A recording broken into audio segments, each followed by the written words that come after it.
Former presidential advisor Omarosa Manigault-Newman taped several conversations, including one with White House Chief of Staff John Kelly. We've got to talk to you about leaving the White House. And another one with President Trump. Nobody even told me about it. Nobody, they run a series of recordings also figure into accusations against Melvin Watt, the director of the Federal Housing Finance Administration. An FHFA employee taped Watt to support her claims of sexual harassment and retaliation. NPR's Yuki Noguchi reports. Simone Grimes started recording Mel Watt in early 2016. She was told a pay raise she was promised required his approval.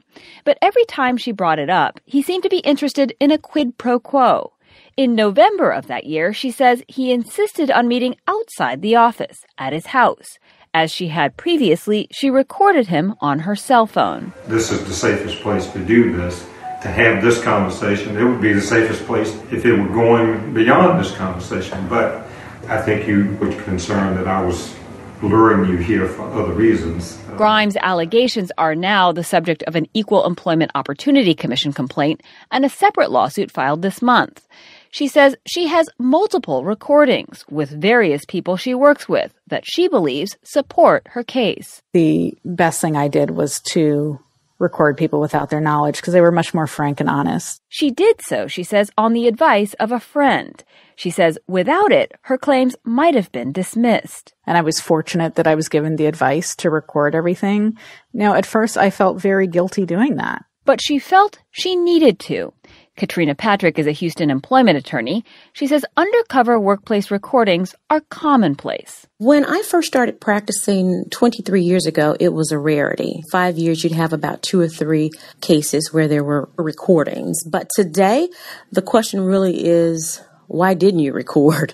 You mean to tell me you have no recordings? If you are surprised you're being recorded, then you are extremely naive.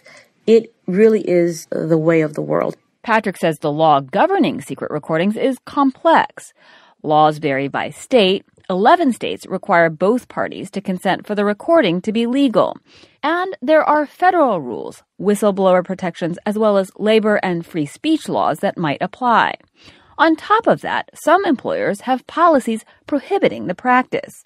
And Patrick says secret recordings get mixed reviews from judges and jurors. If you like the employee, then you tend to give them a pass when they make a recording. But if you do not like the person, I've seen it come back to haunt that person because people tend to think that it's sneaky.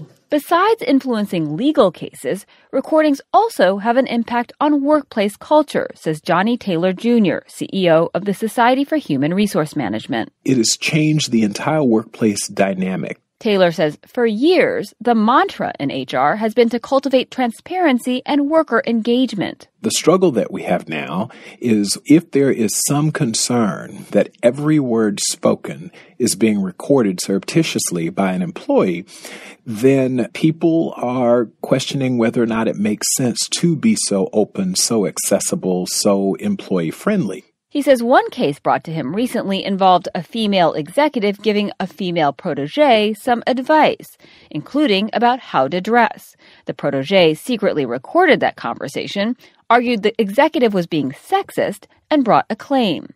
In that case, the claim went nowhere, but left the executive feeling embarrassed. Taylor says he's seen cases where peers and colleagues are recording one another. That cannot be deemed a healthy culture. It just can't be, by anyone's standard. It's hard to cultivate trust, he says, when every word you say might later be used against you. Yuki Noguchi, NPR News, Washington.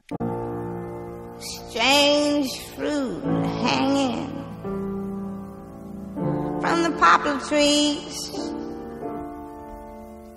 And new at 6, it is a haunting image representing a dark history in the United States. So why did the picture of a man hanging from a tree show up in a local call center? And a woman is also claiming that she was fired when she complained. And 13 Action News investigative reporter Joe Bartels right now is live right near South Decatur and the 215 with what the company is saying. Joe. Well, Todd and Carla, Hilton Grand Vacations, they house their call center right here in the southwest part of the valley. And inside, employees are motivated in a variety of different ways to make sales. But the woman you're about to hear from says the picture she got did the exact opposite. She was a force to be reckoned with on the court. Former Olympic gold medal winner and now retired professional basketball player Latara Derritt says she worked for a while at this Hilton Grand Vacation call center. That was until recently. I have all these emotions. I'm just a mess. Latara says while working the phones in June, her boss placed this, an image of a man hanging by a rope, telling her to hang in there. We all know what it represents. We're all grown. And this picture is devastating for me, not only just for what it represents for my people. I have a friend who killed herself this way by hanging herself. Latara says at least one other African-American co-worker received the image. Others got this cat picture. Latara says it was an apparent attempt to boost morale and sales on her team. Horrified by the image she got, she went to Human Resources and she was given two options: speak to her boss about the image or change teams at work. I feel like they really don't care about the situation. They don't understand how this hurts, how powerful this is. Shortly after, Latara contacted her attorney, who tried to get Latara an apology, but also to change Hilton's policies and require managers and supervisors to attend cultural sensitivity training. This is something that should never happen. This should never happen to any employee anywhere in America. Latara's attorney says things went from bad to worse. According to this health assessment, Latara developed PTSD from the situation and missed work. Latara was fired on July 18th, the company citing attendance policy violations. And the supervisor that handed out that noose image was on the job. That was until yesterday. Take a look at this statement here. This was from Hilton Grand Vacations telling us in a statement, quote, the team member responsible for disseminating this information was terminated. We want to ensure team members treat each other with respect and dignity. Now, Latara and her attorneys say that they want a public apology and they are still weighing their legal options. Reporting live, Joe Bartels, 13 Action News. All right, Joe, thank you. Certainly a disturbing story. San Francisco city and county workers are rallying in front of City Hall before testifying in front of the Board of Supervisors. There's a committee looking into racial discrimination in several departments. Yeah, on this story for us this morning is KRON 4's Sarah Stinson live at City Hall. Good morning, Sarah. Good morning. Now, these city and county workers just arrived. They're about to start the rally, start a press conference about this discrimination that they've been facing in the workplace. Now I'm joined by Brenda Barrows. She works for SF General, is that correct? Yes, I've been at San Francisco General for almost 40 years. So tell me, why are you out here today rallying and testifying? Well, one of the reasons that I'm out here is I'm also a shop steward where I work. And I've noticed that over the last 2 or 3 years, it's gotten progressively worse. But most of the cases that I have are about discrimination and bullying, either by management or co-workers, but it's really bad in the system right now. And it's very systemic. We don't see any fixes that anybody has proposed that are going to work. They keep saying just training, but we feel like training is not going to be enough, that it needs to go deeper than that, and that the culture change needs to happen. And in order for the culture to really change, then it has to come from the top.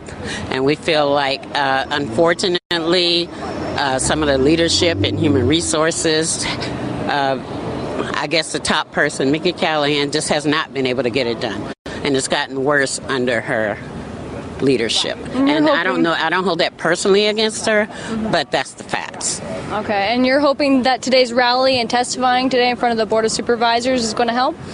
We're hoping that it will help. We hope we get the attention of the supervisors and the mayor. Some of the supervisors have helped me in the past when I brought up bullying as an issue, because that's another major problem that's happening. And so it's our hope that we can come up with some real systemic fixes that can permanently end this, because in a city like San Francisco, one of the most progressive cities in the country, we have to not put our blinders on and act as if some of the same things that are happening in other places aren't happening here, because they are.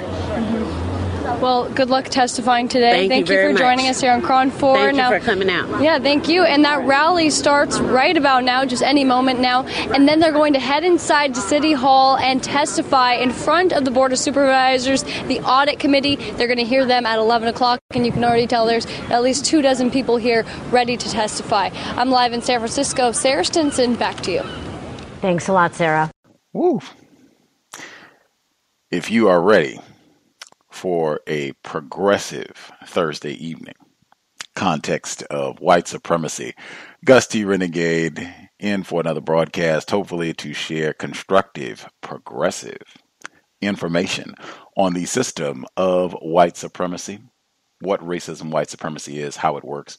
Today's date, Thursday, September 20, 2018. So I have been told this is our weekly broadcast, Neutralizing Workplace Racism.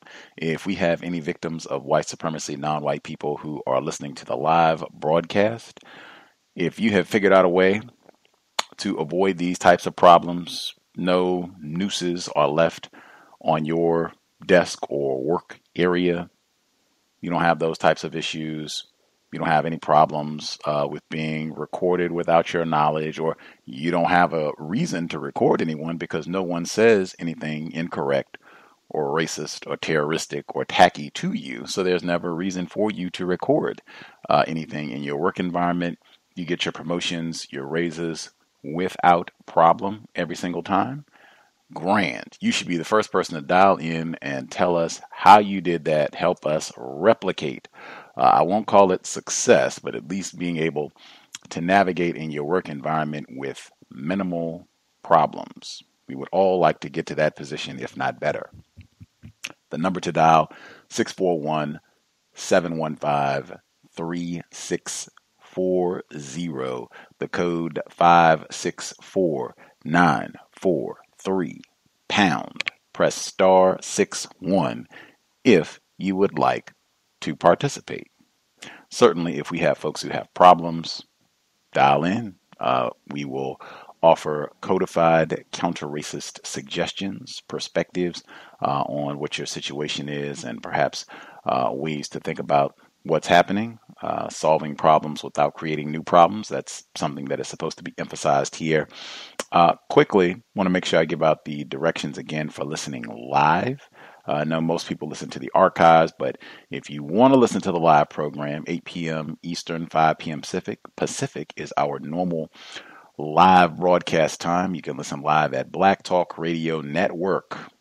Black Talk Radio Network. When you go there, you'll see tabs at the top. You'll see the tab for the Context of White Supremacy. Click it. It will take you to our page, and the audio should start streaming immediately. When we are on live, you'll hear the live broadcast, like now. When we are not on live, the archives are playing randomly. You can also go to TuneIn. We have a station there, Context of White Supremacy. You'll see us on TuneIn. Tweet that site pretty regularly as well. It's linked at Black Talk Radio Network. You can listen live. It is the same protocol when we're live. You can listen at TuneIn. When we are not live, the archives are playing at TuneIn. You can also listen live by calling in. The number that I just gave out, 641-715-3640. The code 564943 pound. You can dial that number, use the code, and you can just listen via your phone. If you do not want to participate or ask a question, that's fine, even though this is not a broadcast for spectators. Counter-racism is about non-white people getting accurate, logical information and then being active, doing things, demonstrating their understanding of counter-racist principles, applying that with thoughts, speech, actions, control of emotions. So this is not a broadcast for spectators. Lots of options. Hey, school is back in session. We could all be doing a little homework, a little reading. No more scandal, unfortunately, so we'll have to get some other Shonda Rhimes entertainment offerings for Thursday, but lots of other things that we could be doing for amusement. This is not one. I'm sure if we have non-white people listening, you have some sort of work history. You can reflect on your experiences and share. We are all studying, learning how racism operates specifically with regards to labor. Few things before we get started. That segment about recordings in the workplace I thought was very interesting. A lot of that was tied to Omarosa Manigault Newman and the controversy with her new book and all of that that's been discussed. I said on this broadcast for years at this point, we victims of white supremacy should be functioning in the workplace as though we're being recorded at all times, and whatever we say, yes, you are going to be called to testify or to speak about whatever you said on September 19th, 2018. It might be 5 years later. Now, on Wednesday, way back then, you said that might happen. And so just to be really to develop a habit about words, what you say is very important. And so especially when you're on the job or talking to whites, that no, I'm not reckless. I'm not just saying anything to make that a habit so that even if it is being recorded, great. Let's all make sure that we're recording, and then we'll all get a transcript after it's done. Fantastic. But I thought that was important. I wanted to ask if folks have checked their policy and procedure to see if they have like any specific stipulations with regards to is recording allowed?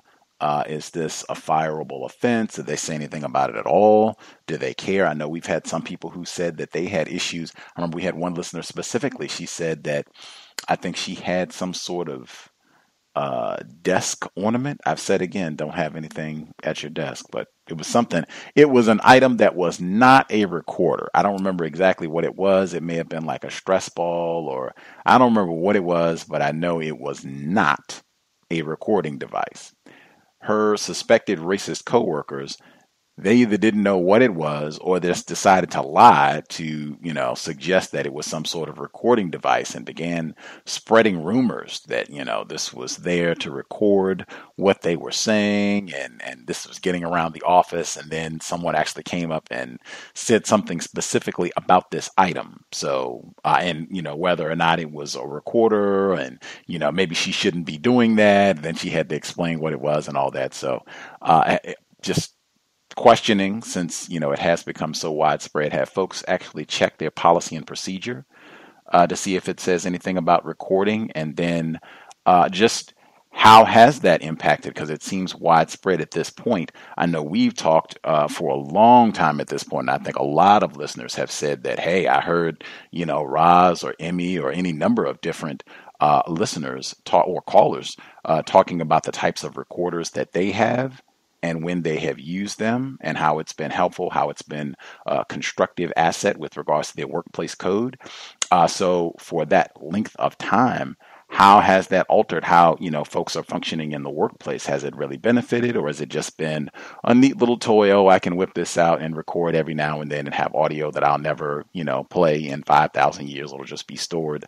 Or has it, really been constructive? And how? And have you seen where other folks are also recording in the workplace? Like, have you really adjusted, like applied, I'm going to speak as though, hey, maybe my recorder's off right now, but I'm going to talk as though maybe somebody else's recorder is on, or maybe several somebodies have recorders on right now. Are people really implementing that into how they're functioning in the workplace with regards to, and I mean, even when we're talking to other non-white people, it may not be a single individual classified as white in a 100-mile radius of the office. Even then, are you speaking as though, oh yeah, is 5 recorders going right now? And that's the way that I'm talking. Have people really applied that? And how has that changed your functioning and how even you're treated in the workplace? Moving forward, definitely want to make sure I address that. Moving forward, speaking of lynching, the hanging incident in the second audio clip that was being played, I was checking today before we went live. I was looking at the news. They had a report. Southwest Airlines employee sues carrier over racial discrimination, white supremacy, claims coworkers had whites-only break room. A former Southwest Airlines employee has accused the airline of racial discrimination, claiming coworkers set up a whites-only break room at Houston, Texas, Hobby Airport in Texas, and hung a noose at Gate 45 at the airport during the 4 years he worked there, the federal lawsuit alleges. Former employee Jamal Parker filed the suit in the United States District Court in Houston on Wednesday. Parker, who began working for AirTran in 2008 and joined Southwest in 2013 after the companies merged, says in the lawsuit that Southwest employees were allowed to create a WB, a whites-only break room. Now, I'd be curious to know, was that the code? WB? Like, really? They had a code for this? This is the white... Continuing, according to Parker, his supervisor knew of the break room but did not remove it. The lawsuit alleges Parker learned of the whites-only break room in August 2013 and that it remained up until 2016 or 2017 when that area was renovated into offices. Parker was fired in April 2017 after failing to report damages to a vehicle he was operating, another example of racial discrimination, he argues in the lawsuit. He was reportedly operating a vehicle when the tow bar got caught on a power cable under the jet bridge. Parker was fired for not reporting the damages immediately. The lawsuit alleges that 2 white employees had damaged vehicles without reporting them, and they only received notices when the destruction was discovered. I will stop there, but the nooses in the workplace, speaking of recording or pulling out to at least capture picture, document, that sort of thing, very important. I think in the audio segment that was played at the beginning, the second audio segment with the news, I think it was a photograph that was under the guise of this is motivational, where it said hang in there with a picture of a hanging, where the other folks got to hang in there with a little kitten and some yarn, or some nonsense. And see, that would be another one. You can't be ignorant about racism, white supremacy, and it just it's just some coincidence, a twist of fate, flip of a coin. The Negro gets the picture of the hang in there. That's not the kitten. It's the actual hanging. Got to have a lynching for the Negro. Lynchings and Negros go together. Everybody else gets, little kittens and yarns, that sort of thing. You can't be ignorant about white supremacy, racism, and have that sort of thing happen. And I think we've heard that before, that in a workplace setting, no less, some sort of hang in there with an actual lynching, and this under the guise of, this is just as they call it, gallows humor, just being, little tomfoolery for the workplace. Anywho, if folks have commentary, I'm very serious about the recording aspect. How have people really implemented that? Are we behaving as though we're being recorded? All of that. Want to hear that for sure. If you are not able to call in, you can email untiljustice@gmail.com. I know we do have some folks who do not want to be heard or are not able to dial. You can drop an email if you have comments or would like, suggestions, thoughts on a situation, or if you just want to share your own views on what has been discussed on the air, untiljustice@gmail.com. That said, the folks in San Francisco who were doing their protest, that was in the audio clips at the beginning as well, they got a new directive. I read that before we went live today as well. They issued a new directive and saying that they're not going to stand for this and they're going to investigate and make sure that people are being treated correctly in the workplace. So at least they did get a response. I think that was a part of their stated objective. And then I guess we'll have to see if there is a follow through, as they say, where there's some sort of resolution and then the black people are no longer being bullied, harassed, mistreated at San Francisco. Number again, 641-715-3640. The code 564-943 pound. Press star 61 if you would like to participate. Thought I was going to be assaulted wearing my counter-racist t-shirt this week.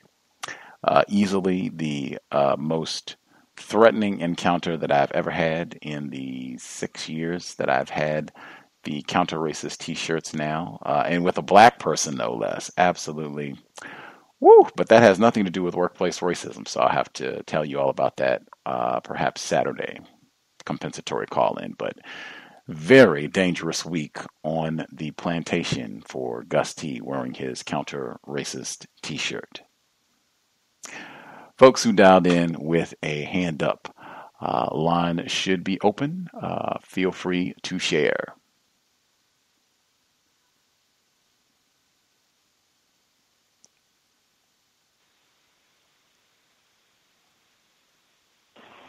Probably heard. Greetings, Thomas in New York. Greetings to you as well, Gus. Greetings to all the callers. I was quite ill last week after, as I told you, they were taking all this money out of my check. My pressure spiked up. I went to work Friday. Monday and Tuesday, I called out because my pressure was high. I went to the doctor and everything. Either way, when I got back yesterday, the black receptionist told me that she was about to put hands on the French lady. And I said, oh, no. So I said, what happened? So she kind of alluded to the fact that they got into a verbal, argument at work. And she got up and, she was pretty much held back. It got very loud. And when the racist that usually terrorizes me asked her what happened, she didn't feel comfortable telling her the story. So, of course, she went to the white lady and got the white lady's side of the story, and she agreed with the white lady's course of events. So I pulled the receptionist to the side and said, listen, you're going to lose your job over this if you don't just, get it together with this whole situation. I said, they all white. They going to stick together. I said, I look you out, you look me out. They all looking each other out. Even when you don't see it, they are. I said, I've been telling her to listen to the show since I've been there because she seems interested in hearing about it. But, I really wish you would get some of these techniques, how to expect that from her. You already put her in the box of being a racist. You saw how she did you. And you could expect nothing but racist. You see how I deal with, the other one. I mean, it's just, you expect it. So either way, I just hope that she doesn't snap again at this French lady. But however, when I got back yesterday, the white lady who pretty much, made the accounting error, she pulls me to the side and says, I think that they all assumed that my pressure was as a result of this whole situation. So they cut it in half. We're going to pay half and you just have to pay the other half. So it's better than the full thing. So I felt a little bit better about that whole situation. However, white supremacy is just how it is. You got to feed your family. You got to endure this type of stuff, But either way, I'm cutting the fruit today. And this French lady, she comes in and I forget what she says, but she nudges me as I'm cutting, And I said, listen, when I'm cutting with a knife in my hand, please don't nudge me, don't touch me because I could have cut myself. I've cut myself, I've cut my finger once before, and I don't like having a lot of people in the space while I'm using this knife. Oh, I know you won't stab me, ha ha ha ha, and she walks off. So it's just that mentality that these, I swear, man, I think that our white people are way more refined than the white people in Europe does. I mean, because it's just a level of unrefinement they had that ours seem to have, I hate to say ours, but we stuck with them. And I'll mute my line. Thank you, Gus. I was going to say, wow, I certainly encourage care with the use of possessive adjectives. Our. Woo. Anywho, I am sad to hear about your pressure. That is really that right there. And that's at least the second or third time that I can recall Thomas in New York talking about where he's had visceral and serious health problems directly related to his job and being stressed and having to deal with these race soldiers on the job, and even, talking about times where he felt horrible even going into work, just knowing what the day was going to entail. That right there is, black people to various degrees all over the world, the whole history of racism, white supremacy. So very sorry to hear about, the health problems as a result of their errors, which may not have even been errors, might have just been them, saying, hey, this is our nigger to mess over today. Yeah, we'll tell him we messed over the accounting, and, now we'll have to go and recoup all of these funds and mess over his finances for, the next 6 months or however long it's going to take. It seems, if this is a big firm, the way that you talked about it before, and they waste, hundreds of dollars a week on fruit and whatever else, it seems like if it's really, oh man, poor, Thomas, man, we messed him up, man, we messed his health up, this is our fault, he didn't do anything correct here, this is totally our error, we'll go ahead and knock this out completely. This is our fault, that's the least we can do, we'll make him whole, and then moving forward, no. They still got to be tagged. Let's cut him cheap. We'll do half of it. We'll do half. Like that right there. System of white supremacy. With that, other folks who dialed in, if you have commentary on what's been shared thus far, or if you have your own suggestions, or if you have your own situations, rather, line should be open. Proceed. Hey, Dustin, I say one more thing. I know you hate when I do that, but you just brought it to mind. When I told the guy whose place I took, who, got a promotion when I took the job, and he's a non-white male, he's non-black, but he's from the Dominican Republic. However, he's very light compared to most Dominicans I see. He told me that they had an account error with him before, where for a whole year they didn't withdraw the state taxes from his check. So at the end of the year, they wanted him to pay back thousands and thousands of dollars, way more than what I owe. And however, they were able to, the firm paid it, and they made him take it off the check of his next year. So he had a huge reduction off each one of his checks for the whole entire next year to pay the firm back. But it's not the first time an accounting firm has made accounting errors, I guess. To the detriment of the non-white person. That's key to the debt, not where you got an extra $1,000 or even an extra $5 on your check, or this person from the Dominican or what have you.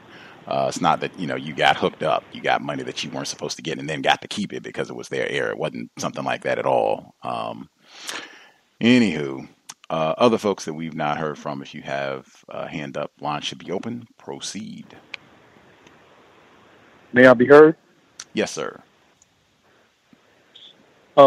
Peace and greetings to callers, listeners, and Gus. Thank you for the platform. Basically, just chime on a couple things. The recording, I've tried to be consistent with that. From time to time, when I have meetings that I see that are detrimental to my future within whatever company that I'm working at. So it kind of helps to have some kind of backup, and to me, the recording is the best backup that I could possibly have. Also, in regards to workplace and just being stressed, currently at my workplace, they're laying off massive amounts of people. They've laid off 1,000 people this week so far, and more tomorrow coming. And speaking to other non-white females in regards to it, they've been developing almost the same way like myself, a certain anxiety to coming into work to begin with now, and then when you get to work, having a little bit more anxiety on top of it, because you don't know what the day is going to hold. You don't know if it's your last day. You don't know if they're going to give you a warning, or you're not really sure how things are going to pan out. And that's been causing a great deal of stress to myself as well as other non-whites in the office. I've engaged in one or two conversations, and I see that it has had the same effect. That being said, I wanted to ask Thomas in New York, do you have anything that you're doing as far as to give you some kind of balance, because I understand exactly what he's going through. The stress of even getting on the train in New York City and then finally arriving to work is a whole nother level of stress itself. So I've been doing different things myself, but I feel like I'm caught in between serving two masters to some degree. And I hope that doesn't seem like a metaphor. It doesn't come across like a metaphor, but I feel like here I'm at work, knowing the environment, knowing that I'm there just to get that check and yes, increase my skill set, but I don't want to work with these people at all. But then another side of me has to do this because I have to maintain, just like what Thomas said a few moments ago. And more I'm drawing away from it, trying to get myself stabilized in another direction to be somewhat self-sufficient, whatever that may mean in this global system of racism, white supremacy. But just to get away from those corporations and those environments that are toxic, you know. But again, I asked Thomas, like, do you have anything that you're doing to kind of balance yourself out, like fans, friends, family, loved ones, anything to kind of give you some peace? And with that said, I'll mute my line.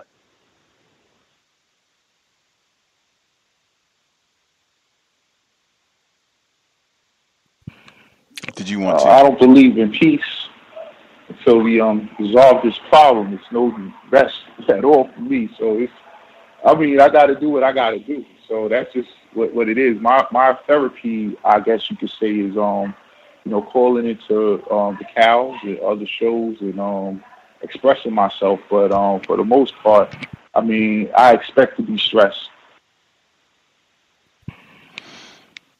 John Henryism. Other folks who dialed in, Cows Yoga Retreat. I did invest time this week working on that. Other folks who dialed in with a hand up, if we've not heard from you. I don't know if that was Stacy in the UK, but other folks, if you have a hand up, proceed. May I be heard? Radiant Emmy, yes, Greetings, beautiful people. I did want to try to give you all what I've been thinking I wanted to share with you all today, because I'm going to have to hop off, but I wanted to give you this stuff first. I'm glad that recording is kind of, I guess, the theme of tonight's broadcast. To answer the question, do I apply my recorder code? Yes, I have in the past, and I'm revising it now. The revisions that I've had to make based off of what I'm going to tell you coming up in a second. Number one, I actually ask now, can I record this conversation? Now, as I am asking that question, I'm recording my asking that question, because if that response is not on the recording, then it didn't happen. I'm in Virginia, in the state of Virginia. I know that was another thing I wanted to say. I know there's some, I think we think that it's legal, this so long as one party is aware of it, even if that one party that's aware of it is the person recording. But when I did further research, that is not what I found out to be true. So I have a question for the black male that works with the law firm. If he already knows, if he could share what would be the best dictionary or website to obtain accurate legal information. And then if he doesn't know, if he wouldn't mind finding out, since he does work. No, it's not the law firm. He works like at the courthouse. I think that's the courthouse. Anyway, if you could, if not, that's fine. I'll keep digging. How this came about. Mr. Fuller stressed the importance of making sure that it's legal. And because the allegation, I don't want to use that word, trying to prove that something incorrect was done to you using a recording that you got, that no one knew that you got the way that you got it, would be more detrimental for you than it would be than losing the job or whatever it is. Like it's a very big federal offense, and it can actually turn against you. But I think that the way around that, because I've been giving it some thought, is if people can take pictures of you and record you when you're walking on the street because it's a public space, then the question then becomes, what's defined as a public space? So I looked into what a public space is, and I don't want to read it because it's a really lengthy definition, but it does include spaces like, of course, obvious spaces like the road or a park, sidewalk, street, but also spaces like libraries, offices, certain buildings if they're not privately owned, even certain stores, so long as not half of the merchandise is like a tobacco product or something. Like, there's these stipulations. But if it's a public space, I think if need be, I don't know for sure, I'm really revising this because I've had a very traumatic week. If that's a public space, then we could make the argument that recording in a public space is legitimate, legal, and within our rights. If you have to use that because a situation got so bad. What situation occurred that's made me have to do this? I shared with you all that there's a professor who's trying not to let me take a quiz. And let me just stop here and say, well, it's a quiz. Why does anyone care about a quiz? I've invested 2 years at getting practically to this point so that I can move on and matriculate. At this point, all points matter for GPAs. Minimum GPAs are required to enter into programs. It can take 1 point to make it to where you no longer qualify. So zeros are very important. I asked this professor before anything if I could, if he would work with me. At that point, nothing was on the syllabus that conflicted with a training I had for my job or a trip that I have to take. He agreed that he would work with me. Assigned a quiz the day of my training. I followed up and said, hey, as per our conversation, you said you would work with me. Will you? He doesn't respond. I am emailing.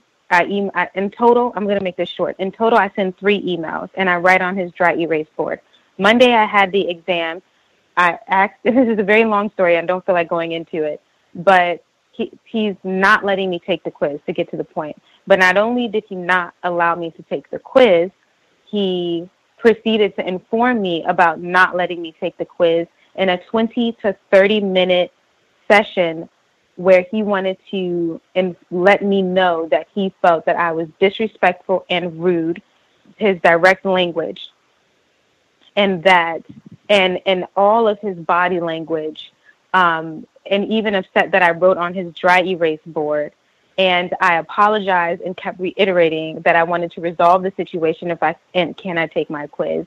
And it's just that it's all your fault, and it's this really long about thing. About 10 minutes in, I decide it's time to start recording. So I'm recording. So it is recorded, although I'm not using the recording. But it was so traumatic that I needed it. For mental health reasons, too. Not even just to make a case, but for mental health reasons. It reached a point where, I kept looking at the time and I couldn't believe that I had been wrapped up in this thing. And I just say it's become obvious to me that you're not attempting to resolve the situation with me. So if that's what it is, then so be it. He grabs his things and actually storm off. So I'm conflicted. Were you all I don't know in his what to do. Did he storm out of his office? No, sir. No, sir. We are outside of the classroom that we were in. Okay. And yeah. And so I get it together and proceed to figure out how I'm going to move. I had 3 options. I had mediation, and then I had like a civil rights violation, and then I had some other formal route that I could take.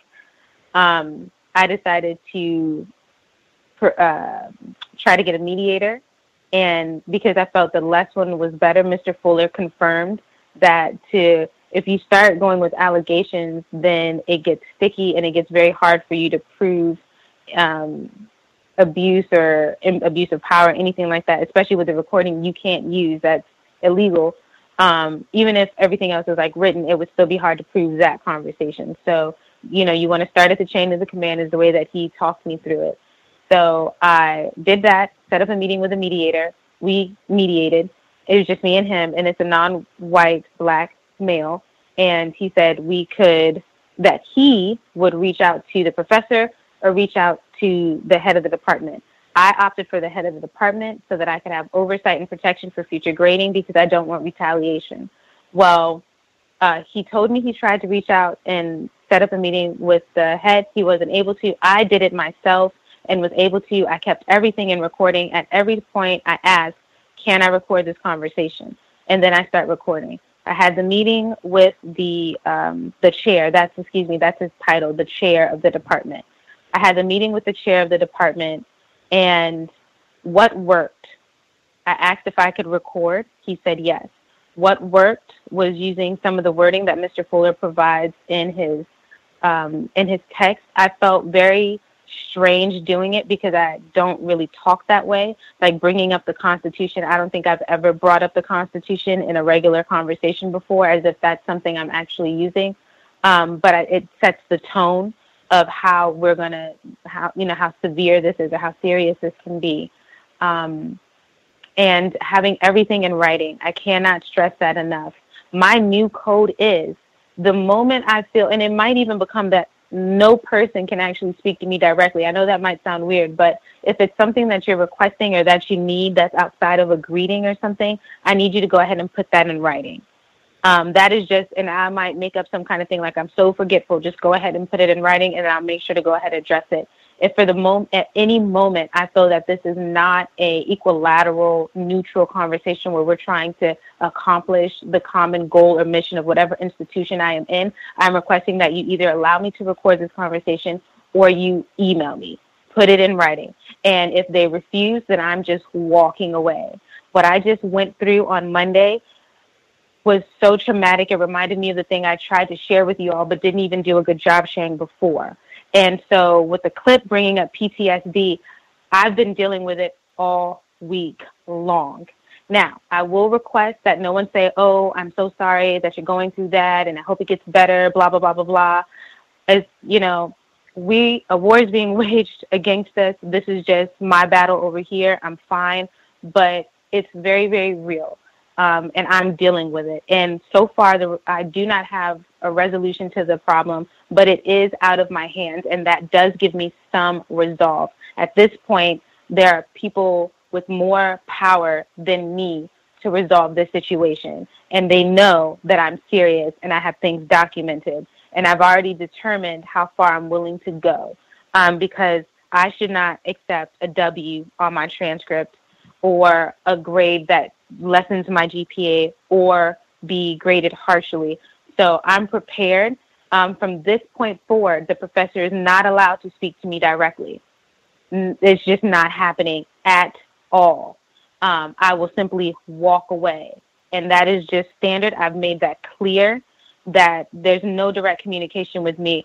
Put it in writing or I'm recording, just to get to the recording thing. And just to let you know how bad it was, or is, I actually sat in the wrong class for like 30 minutes before I realized I was in the wrong class. And people kept looking at me and I kept looking at them. And then I just kept looking around. And it took me that, like, the level of stress has altered my ability to think all week. And I had 3 exams. I sat in the wrong class for 30 minutes. Anyway, here's something scientific that I know will help for some people who are dealing with stress like myself. 2 things. The first one is called the vagus nerve massage. VAGUS nerve massage. YouTube it. It'll show you how to do it. It actually works. I'd give you the mechanism, but it does work. And also certain body positions. So even if you just put your hands on your hips, that can actually send different signals to your brain and help you feel more confident, more secure, decrease your anxiety so that you can at least get through your day. These are some things that maybe you just got to step away and do really quick to kind of bring you back so you can, make your money or do whatever it is that you're going to do. The mediator was supposed to attend the meeting with the chair. he didn't show up, but being that he is a non-white black male, all of our conversations are in writing too. I didn't want him to feel bad about it. I did record that meeting. So, I just wanted to say that it's not just all hostility. The ultimate goal is, and Mr. Fuller stressed this, keep the point on the goal that you're trying to achieve, not who said what, not how you feel. Although, unfortunately, I did kind of the tears kind of came because it is very, very taxing. And it's just traumatic. I realize this is I'm being triggered in very real ways with dealing with this. But anyway, and I just wanted to say that one of the things that I don't know if it's constructive is if we just say we don't want to be in the environment. I understand that more today as I'm talking to you than maybe other days when I'm saying something. But that is the goal that white people want. He had no idea that I was talking to the chair, to my knowledge. And he was so happy on Wednesday. He was the sweetest professor there ever was. And he kept staring at me the whole time. And was surprised when I showed up, of course, late because I accidentally sat in the wrong class. But, and he was just so geeked that, he could read my body language. Any predator can do that.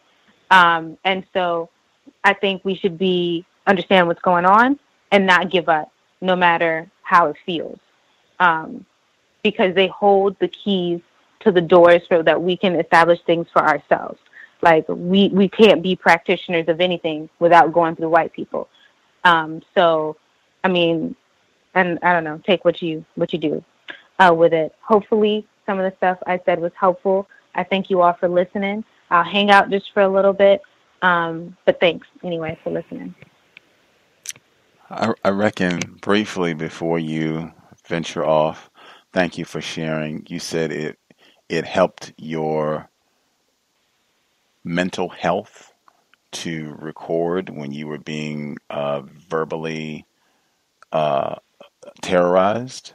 Just how did that aid your mental health to record, even though you said that when you didn't ask permission, so I guess it didn't happen, but you said it did help your mental health. How? You must want to make me cry. Sometimes I don't know. I'll be transparent with you all. I don't know, just because sometimes I'm so anxious or I'm so stressed. Was it me?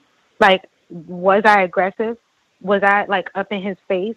Did I say something wrong or do something wrong? Is it my fault? Maybe I could have took my quiz. Maybe I wouldn't be dealing with this. Maybe I would be stress-free. Is it me? So by having the recording, I'm able to listen back and be like, no. I hear me saying, I want to resolve this. I hear me saying, oh, I'm so sorry. I wrote on your dry erase board. I hear me saying, how can we resolve this over and over and over again? And I hear him saying the things I remember him saying.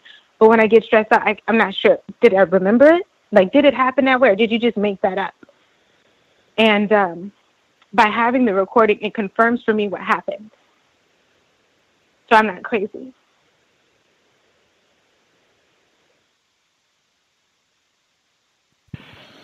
Much obliged. Much obliged. Thank you for sharing. Important to revise our workplace code, or really just code, period. You can take the workplace off, but I mean, this is workplace racism specifically. So yes, but important to revise and make improvements, adjustments as we go. Adding that to the recording policy to ask permission immediately once you sense that things might be going awry. Seems like we might be moving away from justice. And then getting things in writing, very important to document, get things in writing. And I think all of the emails that she had been doing with this suspected race soldier from the beginning about this quiz, I think extremely helpful. Any situation where and particularly where you've been preemptive, where you can see, there could be a problem. Let's try to get this taken care of. Doing it via email, dates, times, all of that. So if you're emailing, contacting, being professional, and then they're not responding or lollygagging, they're taking a long time to respond, you got all of that documented. And again, I think Mr. Fuller, Mr. Edward Williams, many have said people most people, I won't say all, most people tend to be reluctant to be as rude and nasty, like the way that this guy talked to you, this race soldier talked to you. Most people probably wouldn't do that in writing via email or text. Some would, but most people wouldn't do it because most people recognize putting that in writing is way different than just berating someone verbally, where it's just you two and then you can leave and it's he said, she said, that type of thing about what really happened, or, you know, how professional it was and all that. But excellent points. Mr. Fuller, great recommendations. He consistently invokes the Constitution, suggests that others do that as well. 14th, Fifth Amendment, I think those are the two specifically that he invokes. Equal protection, due process, equal protection. Other folks that dialed in that we've not heard from, if you have comments, questions, proceed.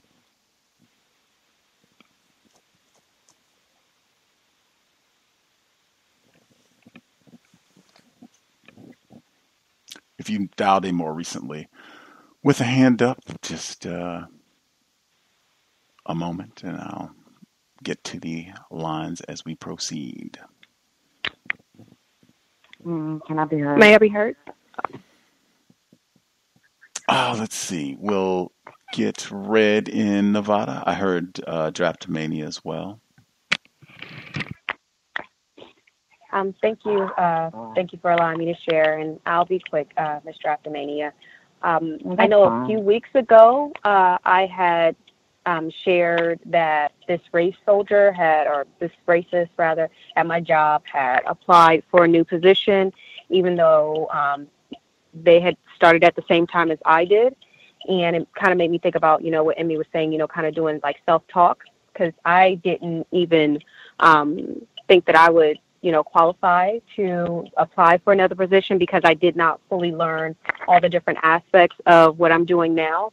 And recently found out that the racist actually got the position, which it kind of made me chuckle. And like some people, other people around me on the same like team, they were congratulating the racist and everything. I didn't say anything that was going to be like, you know, I'm like, I'm not going to congratulate you, but they've been kind of talking about, you know, when they're going to start and this, that, and the other. So I made up in my mind, if there is another opening, I'll definitely make sure I apply for it, even though, you know, of course, being in the system of racism, white supremacy, it's, you know, I may not get it despite the fact having, I don't know if I have just as much experience as the racist who got the position, but I know I do have experience doing what I'm doing now. So I just thought that that was interesting. I guess that's all. I guess that's all I'll share right now. Thank you for allowing me to speak. For sure, that in my view, why I think it's incorrect to label that white privilege, that is white power. When it's promotion time, when it's job opening time, when it's college application time, and I know I'm not qualified. I know I don't have all of the prerequisites, but I'm classified as white. And that trumps qualifications for many, if not everything.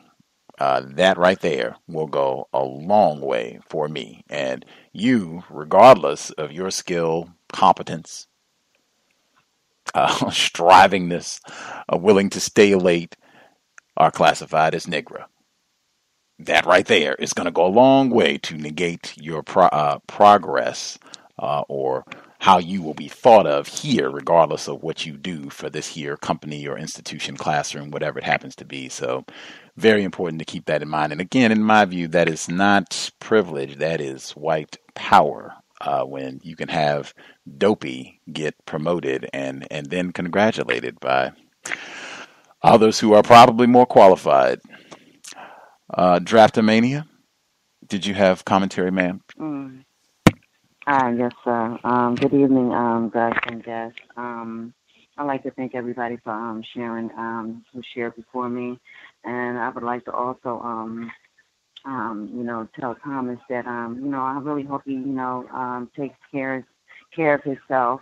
That's the aim, I believe. And based on evidence, it seems as if they do things for us to our health to be put at risk.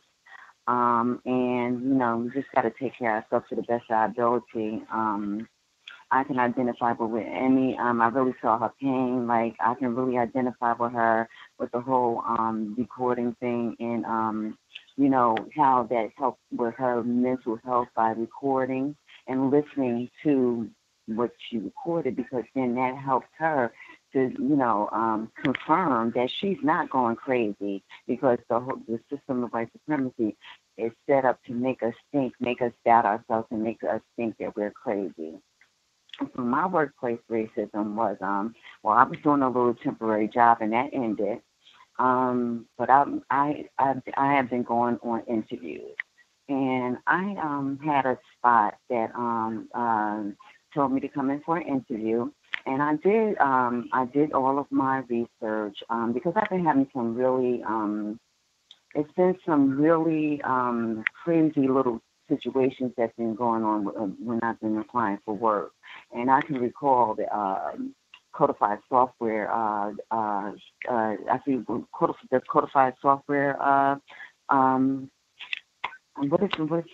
can't remember. I know she's a codified software woman, and she was talking about how she was a little leery about getting phone calls because she wasn't sure if the people were at her other job making, trying to, sending her to bogus places. Well, actually, I had that experience. I went on the website. They told me to come on. They invited me out for an interview.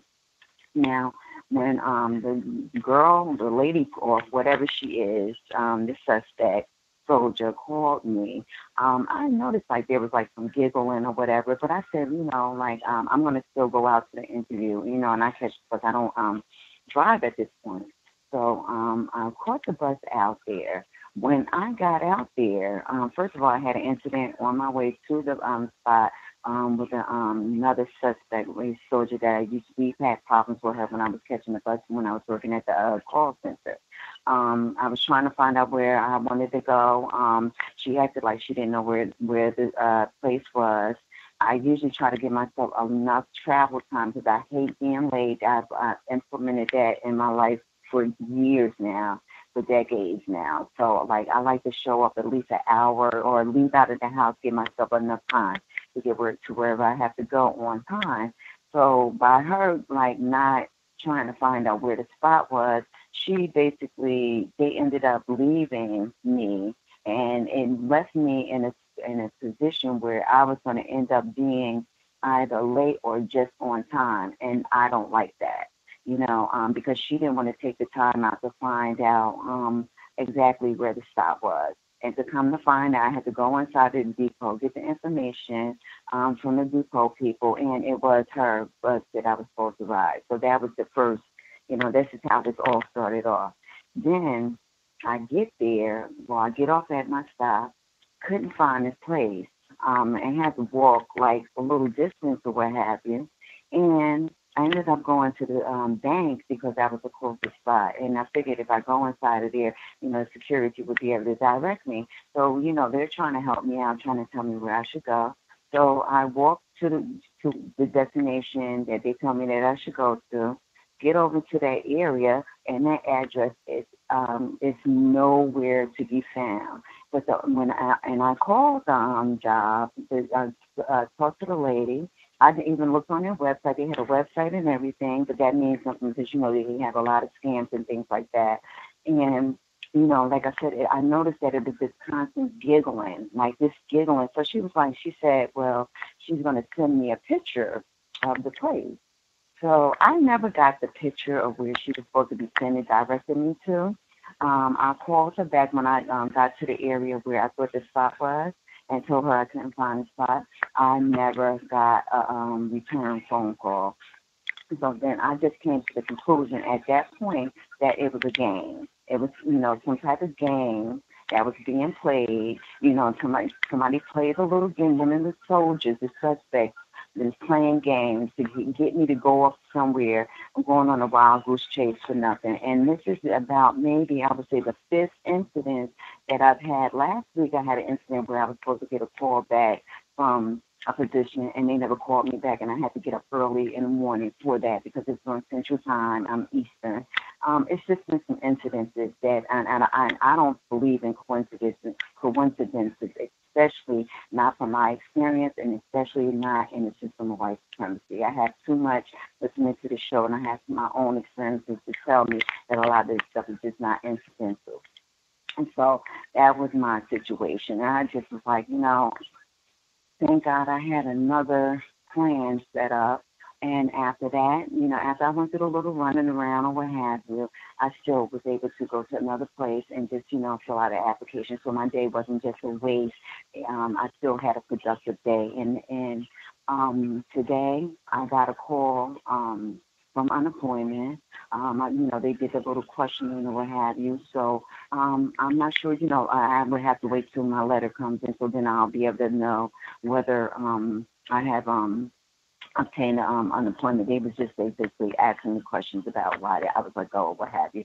And I was able to explain that to them. So as soon as I learn some information, I'll be able to convey it back to, the group and let everybody else know. And that's all I have. Thank you. Much obliged. Much obliged. That wasting black people's time, that's something that I talk about. We talked about here for years. There are just a myriad of ways that racists waste our time. And in particular, that's, in my view, it's like a racist joke. Like, we got them, we can get their hopes up, they got a job or prospects or something, and send them out to the middle of nowhere, and wasted all their time, made them get up all early and that sort of thing. Like that standard operating procedure. I think, in my view, that is the same logic, it's the same mentality as the racist jokes, and you get the wasting the black person's time, which is huge. That is a major aspect of how the system operates, to get black people to waste their time and energy, and or to use that time and energy in direct service to white supremacy. Stacey. Right, Gus, and you know what, and that's I'm sorry, Gus, that was the impression that I got. I took because she kept on with a giddy laugh, and I really believe that it was like exactly what you just said. And thank you for saying that. I'm in my line. Yes, ma'am. Stacey in the UK, I think that was her hanging out at the keyboard. 2:14 a.m. Friday morning. Yes, ma'am. Hi, Gus. Firstly, apologies because my apologies for that. A couple of things. Sorry, Gus, can you hear me? You're a little low. Okay. Is that better? Much better. Yeah. So yeah, as I said, apologies because I didn't realise the mic was open. Firstly, I just want to say to Emmy, obviously you're recording your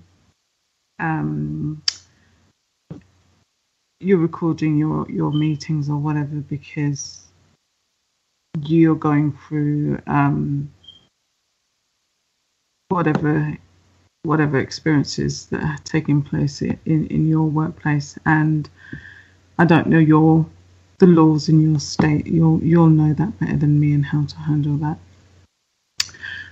What I would do is encourage you to stop listening back to those recordings to question yourself about whether you handled those situations correctly. At least for a while. And I say that because, obviously clearly you were upset on the program this evening.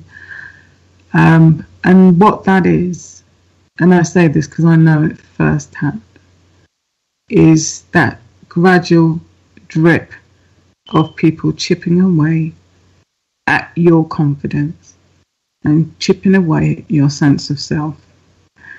And you're not crazy. You don't need a recording to know when somebody is mistreating you. and to have confidence in you knowing yourself what's going on.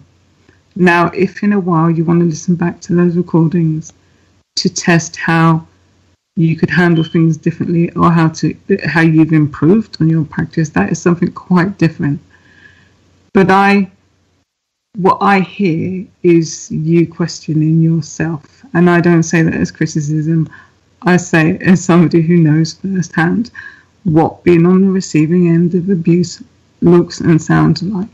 So I would just encourage you to take a pause from that, and just know that you are handling the situation. You're old enough and far too intelligent, from what I can hear from this program, to be questioning your ability to determine when someone is mistreating you, and you know how to handle getting that situation addressed correctly and doing all the things you've talked about in terms of being codified and putting things in writing and everything we've talked about.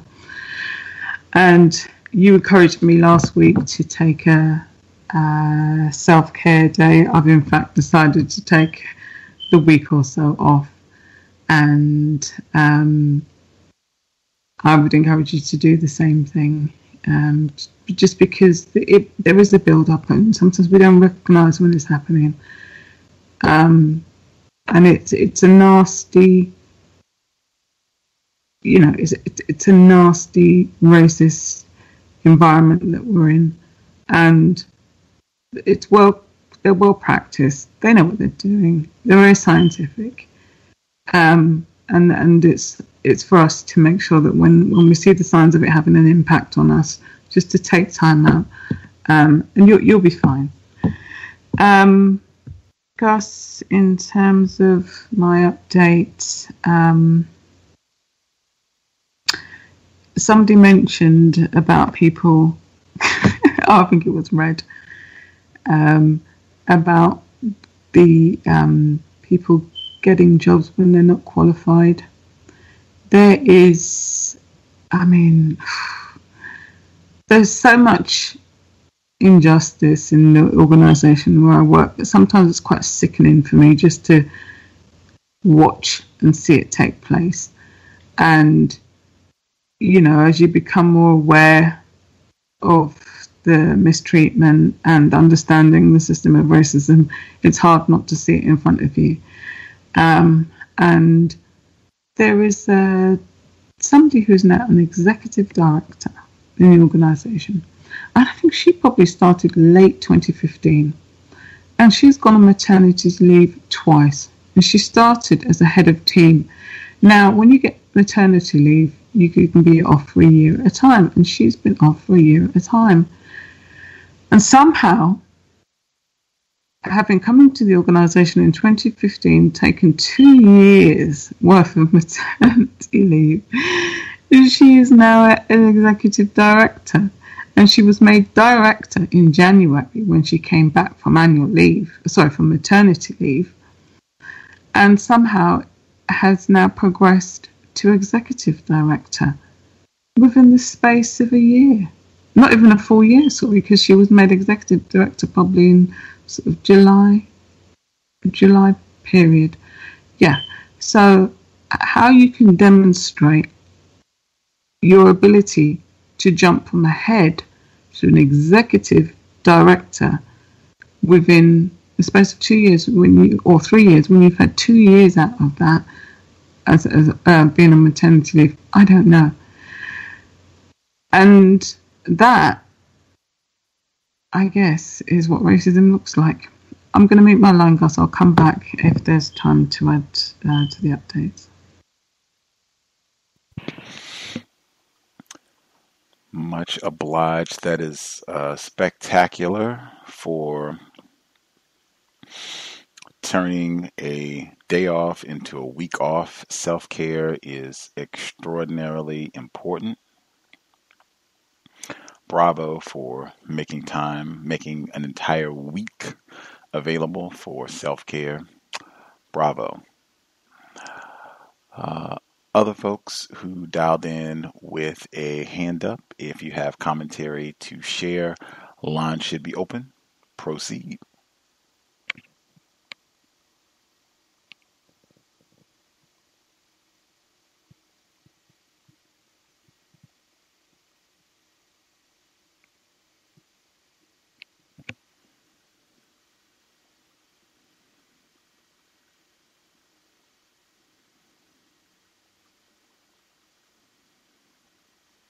Can I be heard?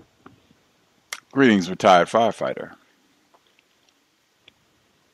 Greetings, everyone. I've been listening since the beginning of the program, and in turn, I've been collecting my thoughts so that maybe I can say something that can be helpful and or informative. I would just say I've already communicated with Mr. Thomas, and not just with him, but I would say in general, being that I have been on the quote-unquote business end of the results that the negative results that black people go through, non-white black people go through in employment, and in turn it affects their bodies right at their job, performing CPR on a quote-unquote black employee, or at their private residence, because of the tremendous amounts of stress that piles up.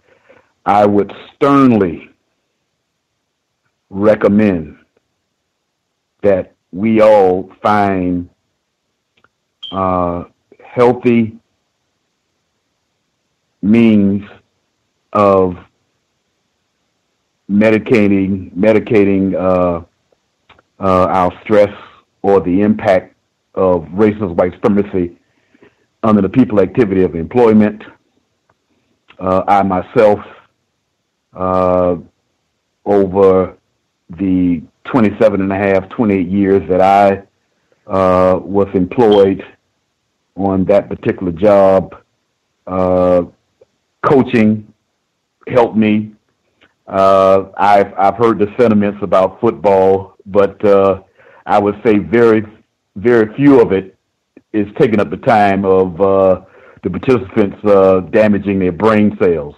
Primarily, you have on a daily basis of black males in the same environment, sharing and exchanging views with one another, which in my mind is very healthy compared to me being in the fire station for 24 hours.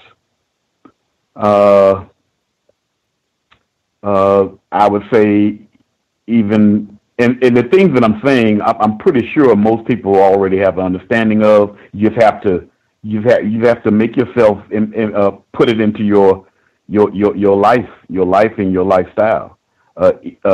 Try to eat and sleep as properly as you can.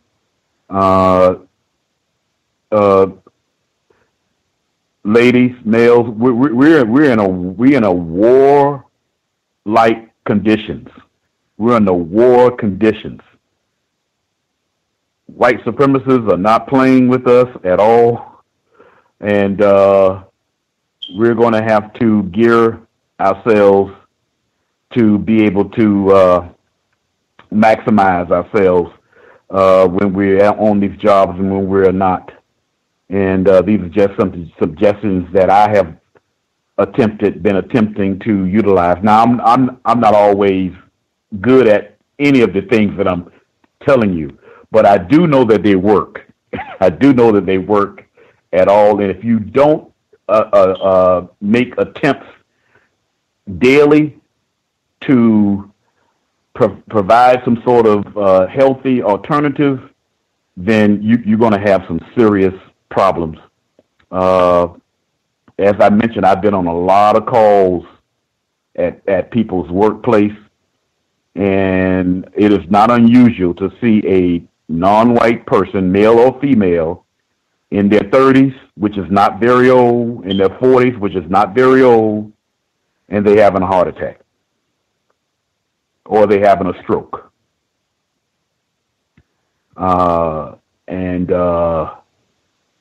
Or it could be something, where they actually do something violent to whereas they actually the violence they may be involved in may cause more problems than solving a problem. Put it that way.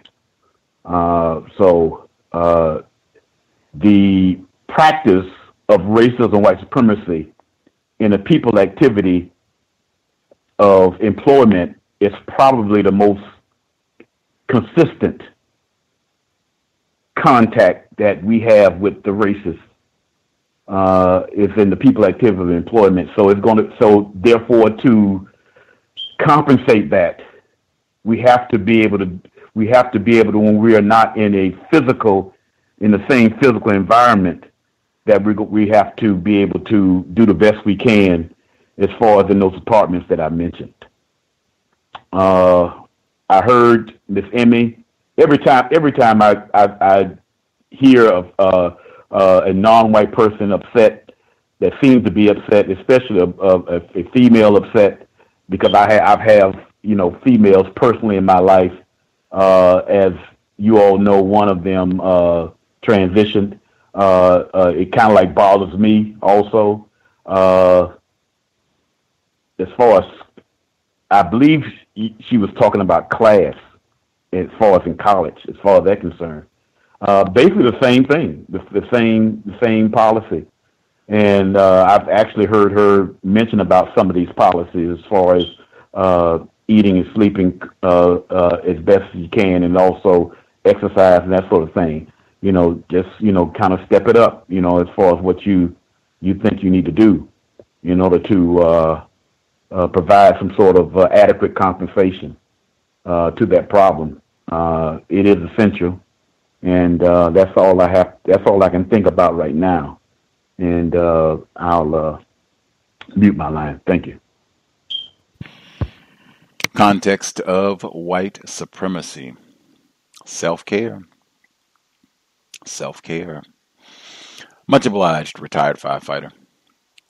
Other folks we've not heard from, if you have a hand up, line should be open. Proceed.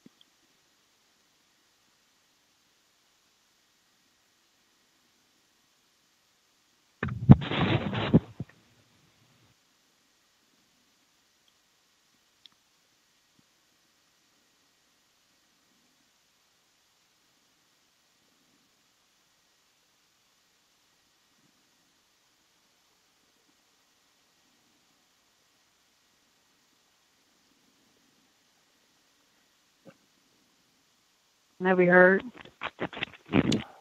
Wisconsin codified software developer. Yes, ma'am. Yes, sir. How are you this evening? Right, poorly. All right. Well, as am I, as we all are. Good evening to you, and good evening to all the callers and listeners on the line. First of all, to Emmy, I just want to say I don't think you did anything wrong. In fact, I think you did things correctly.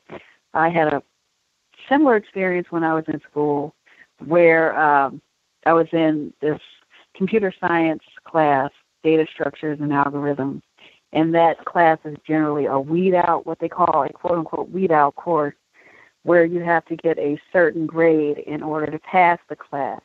They had to get a C in the class to pass the class, and I had pneumonia, and the instructor would not allow me to make up an assignment. It wasn't an exam, but it was an assignment until I provided documentation from the doctor, and even then he was a little hesitant to do so.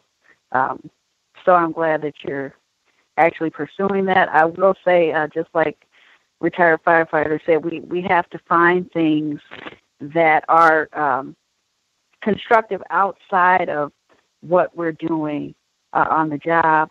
I recently, as a sort of side hustle, as they say, I do some video editing for a local black videographer here in Milwaukee, and I recently got to edit a wedding for two lovely black people, and that brought me a great deal of joy to see that, even though I was being terrorized at my place of employment. So just a couple of things. So I didn't finish the story last week when I was talking about the non-white non-black Indian male who was being sexually terrorized by the white architect. So after the meeting where the white architect came over, I don't know if people recall this, but he walked by, yes, he walked behind, or he stood or crouched behind this Indian male and started touching him and doing all this horseplay with him. The Indian male was very uncomfortable. And what you played earlier about people watching you or people hearing what you're saying reminded me of what happened next. So I was talking to the Indian male, and I said, if you are feeling uncomfortable, maybe you should say something. And he said, what are you talking about? What do you mean? I said, well, if people are too close to you, maybe you want to say something, use words like harassment or hostile, and be very direct about that, especially if you're uncomfortable. And I didn't mention any names, and I didn't mention the situation, but the white male was actually in the cubicle next to the Indian male's cubicle, so he heard it. So yesterday I'm in a meeting, and we're in this meeting room. It's like a training room. There are PCs on either side of this room. It's a narrow, long room, PCs on either side. So I was at one PC, and across the room on the other side, this white male was at the other PC. And I called his name because I had a question for him, and he pushed his chair so close to mine. I mean, he really pushed it real close to mine. I was like, yeah, you heard that, huh? And so I said, you know what, you need to back up. You're making me very uncomfortable. He said, oh, well, yeah, some people have a problem with personal space. I said, yeah, I don't want my personal space violated. And I said it loud enough. And then I reached out and physically pushed his chair back. The next time I called his name, he did not do that. Also, there's a new project manager at my job. I have reason to suspect that the white people, well, I know that the white people don't think I've been, quote unquote, seasoned enough, on this particular plantation. So I guess now they've employed this white female. She's been very, I wouldn't say hostile, but aggressive towards me about some project work that I'm doing, which she's not a project manager for. The fact that she continues, even though I mentioned to one of the more powerful white people there that, she was asking questions, maybe you want to, give her some information.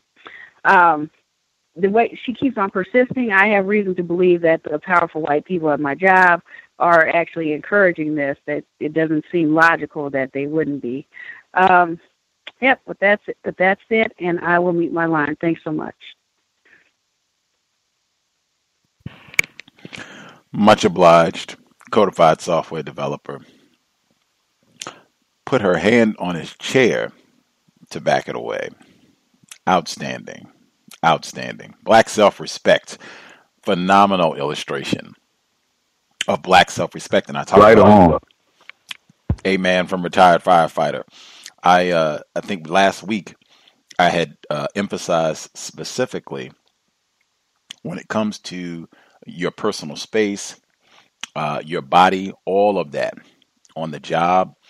I mean, we can have different views about, how we go about the business of counter racism and, do you use this word, that word, whatever it is. But when it comes to your body, like, oh no, it should not be at any point, at any time where I'm feeling uncomfortable, where other people can put their hands on me or even be standing real close to me, because white racists, that is one of the ways that they practice racism, white supremacy, delectable Negro. That is one of the ways.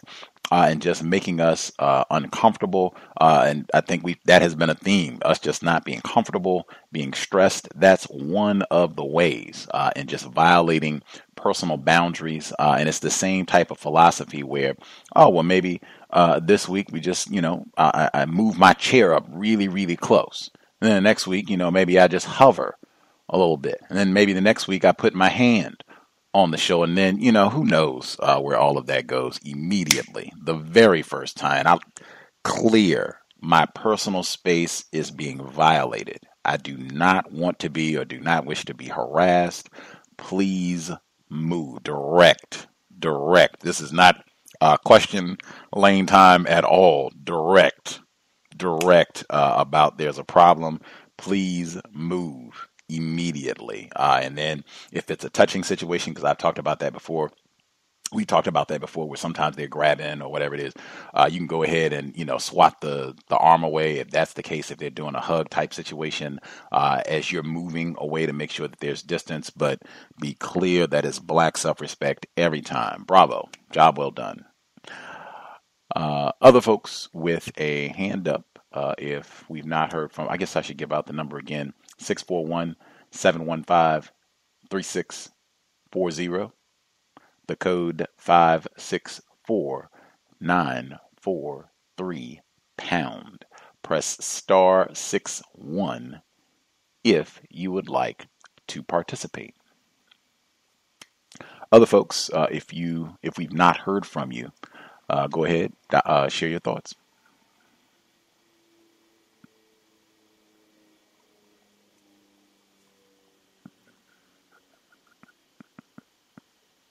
Can I be heard?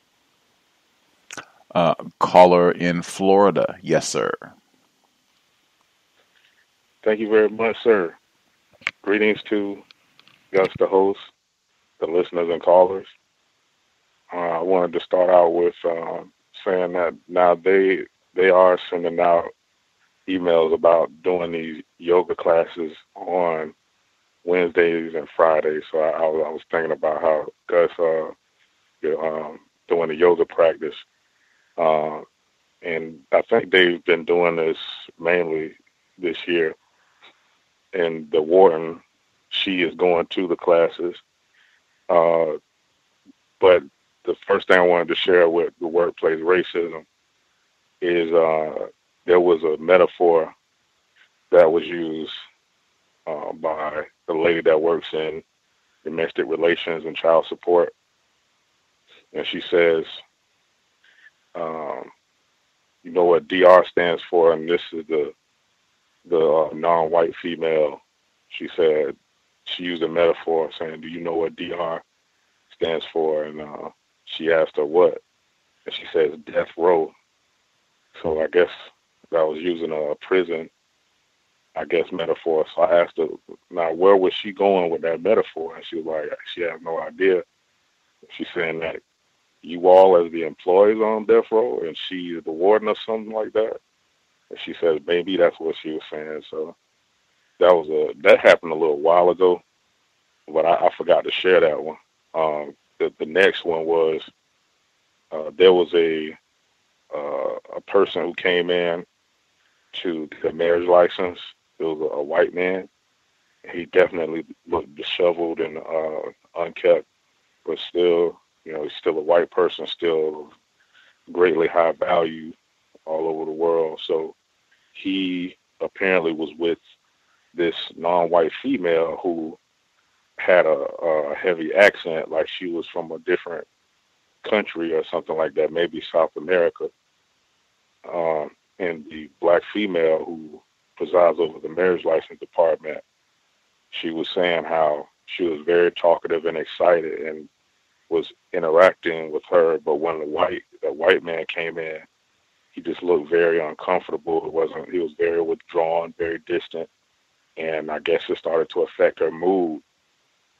She told me he asked her, well, when I came in on Friday the first time, we got the ceremony date set up, and she told me her name was what her name was, but he was talking about my supervisor, who was classified as a white woman. And he was very apparently just disturbed by this, it seems like. And she was like, no, I'm such and such. Who he was dealing with, who he was talking to was my supervisor. He was like, yeah, because you're black and she's white. So you see, okay, he was stuck on that, practicing racism. Now he has a non-white partner in the other seat, so they still going back and forth on that. So I had to be a witness in their little ceremony. So he didn't want to go through with this at all. Like, he was just totally like I said, withdrawn and not being very attentive to the situation. He didn't even want to say the vowels back that the white clerk was saying to him.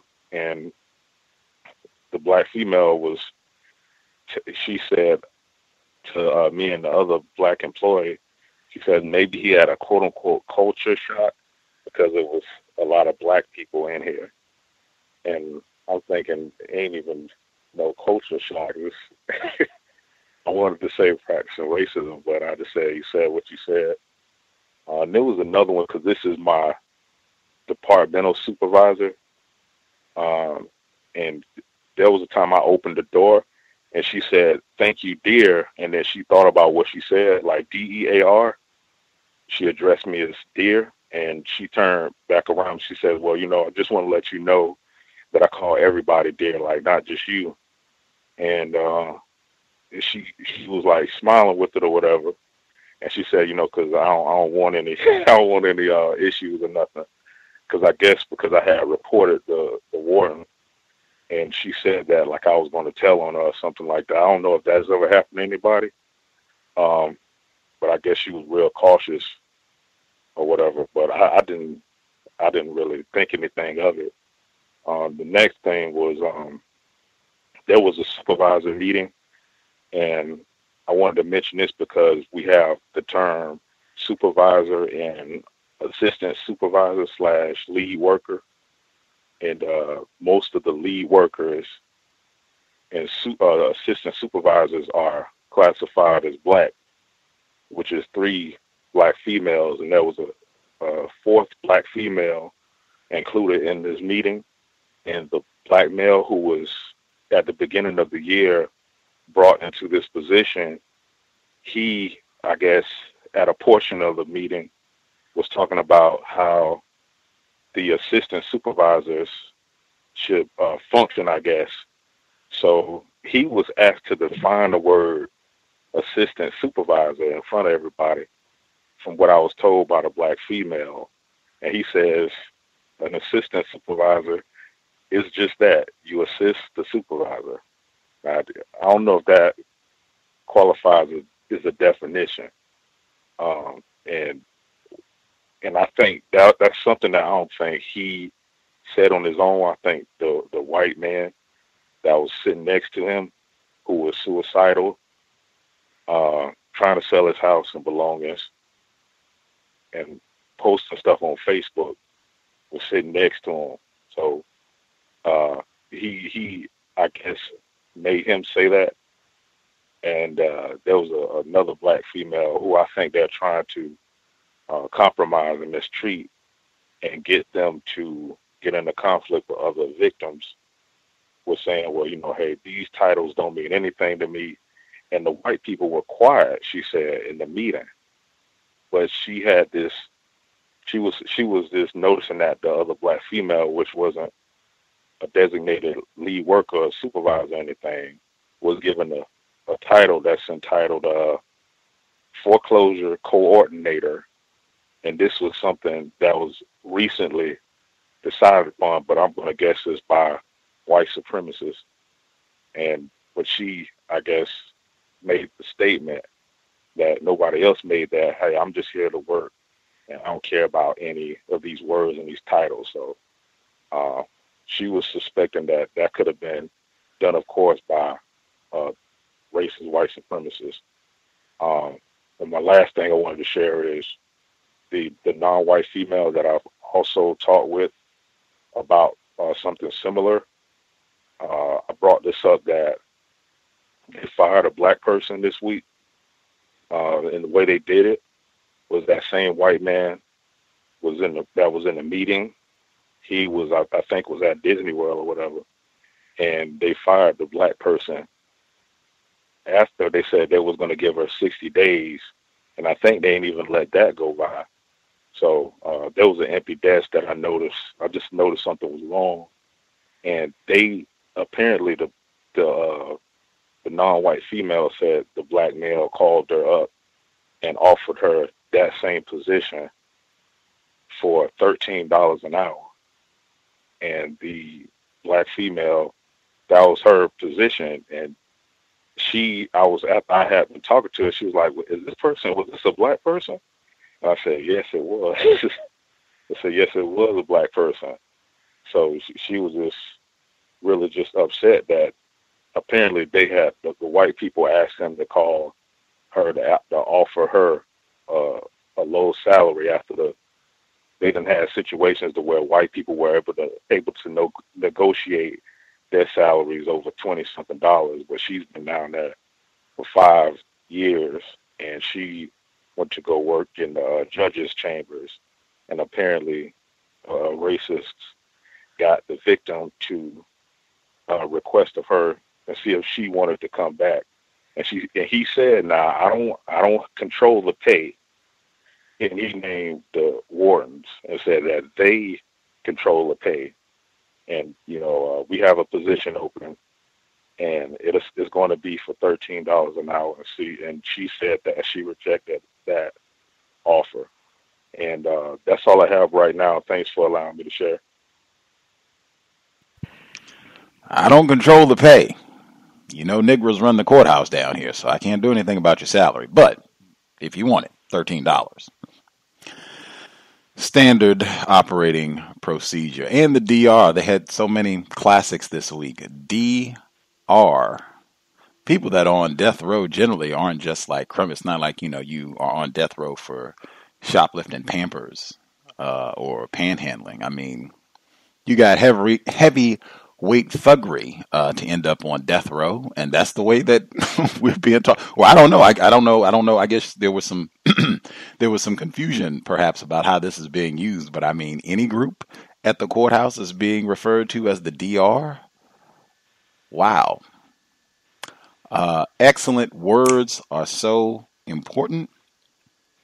That right there, the use of the metaphor DR, that is not culture shock. Coming to the courthouse and being stunned. Whoa, where did all the Negroes come from? That is not culture shock. That is exactly white supremacy, racism. What are the Negroes doing at the courthouse? I cannot believe this. What is going on? Call it what it is. And I think myself, I don't have to talk about anybody else. When I was more confused, I would not have recognized, oh, yeah, that's just an act of racism, white supremacy. I would have thought that, oh, yeah, he's just, he's probably not accustomed to that. Or I would have said that's just an ignorant white man. That's just an ignorant white man. He doesn't know any better. God bless. That's exactly what I would have said. I would not have recognized. That right there is racism, white supremacy. Negroes aren't supposed to be working at the courthouse. What is going on? It's like 1,000 little Obamas have taken over. Much obliged. Other folks who dialed in with a hand up commentary, line should be open.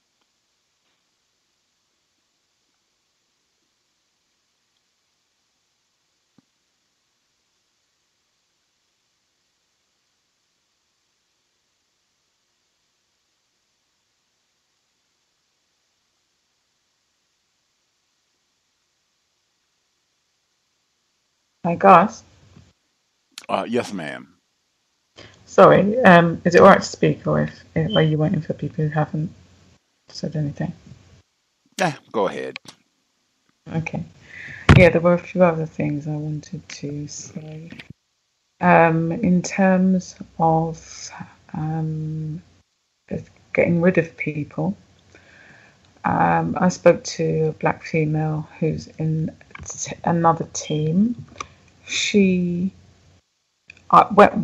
When I was first removed from the team that I'm permanently in, I was temporarily put into this team. This was, I guess, last July, following all of the attacks that were enacted against me.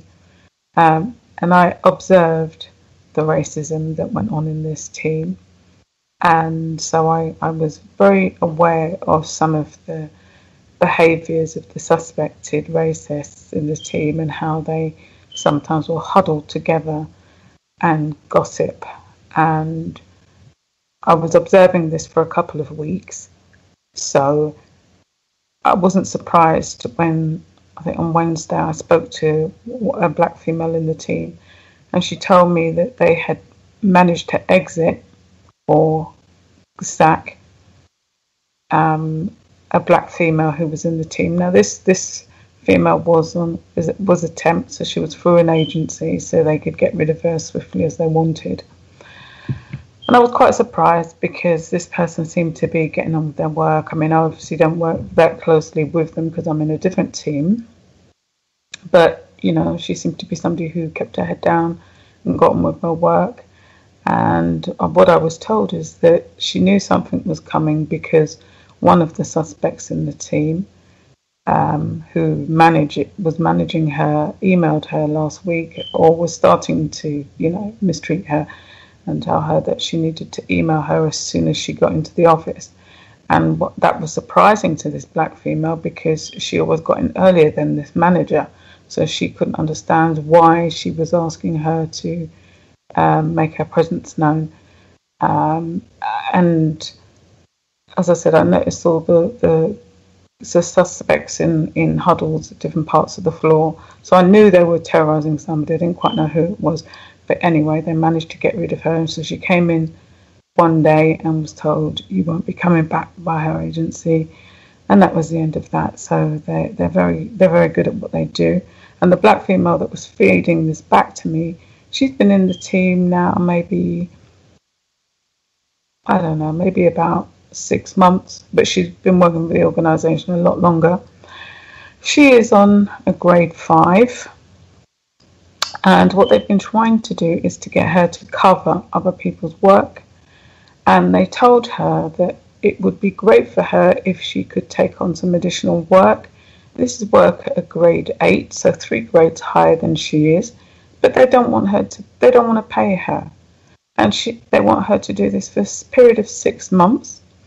And tried to tell her that it'd be really good for her because she'll gain new skills and all this kind of thing. And she told them no. She doesn't see it as there's any benefit to her. And I mean, I think some of the tasks they're asking her to do won't be helping her to develop new skills anyway. But absolutely no way. And she's the PA to the directors, so she sees the team's budget, so they've got more than enough money to pay her. And one of the things that the director apparently said to her was, and you know, when you're doing this work, basically I want you to be ready to I can't remember the exact words, but like, you know, be prepared to take the flak when, pardon the wording, but the shit hits the fan. So she's absolutely not doing it. She told them straight up no. And what she's done actually is she's spoken to her line manager, because she's managed because she's part of the administrative pool. There's one manager who manages them on behalf of all the other teams, and she's basically he's a white male anyway, suspected racist, but she's getting him to manage it so that she doesn't have to take on this additional work.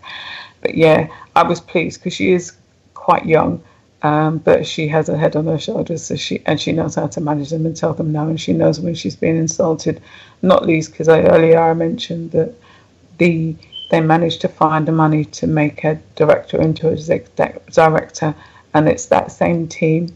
And when they did make this the head of team a director, what they managed to do was split the post so that they would put her maternity cover, keep her on, another suspected racist, and find the salary to pay 2 directors. And it's been an interesting year in watching how they've created posts for many white females, because I haven't seen it happen to any black staff in the organisation, to be made up into senior posts. It's been a revelation.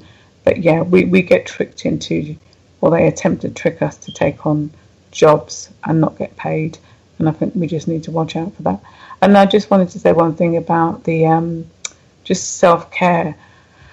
I had been talking to my sister maybe a couple of weeks ago, and she gets lots of headaches, and I get lots of headaches, less now than I did in the past, because I've really detached myself from the putting all of my effort into the workplace, as I talked about before.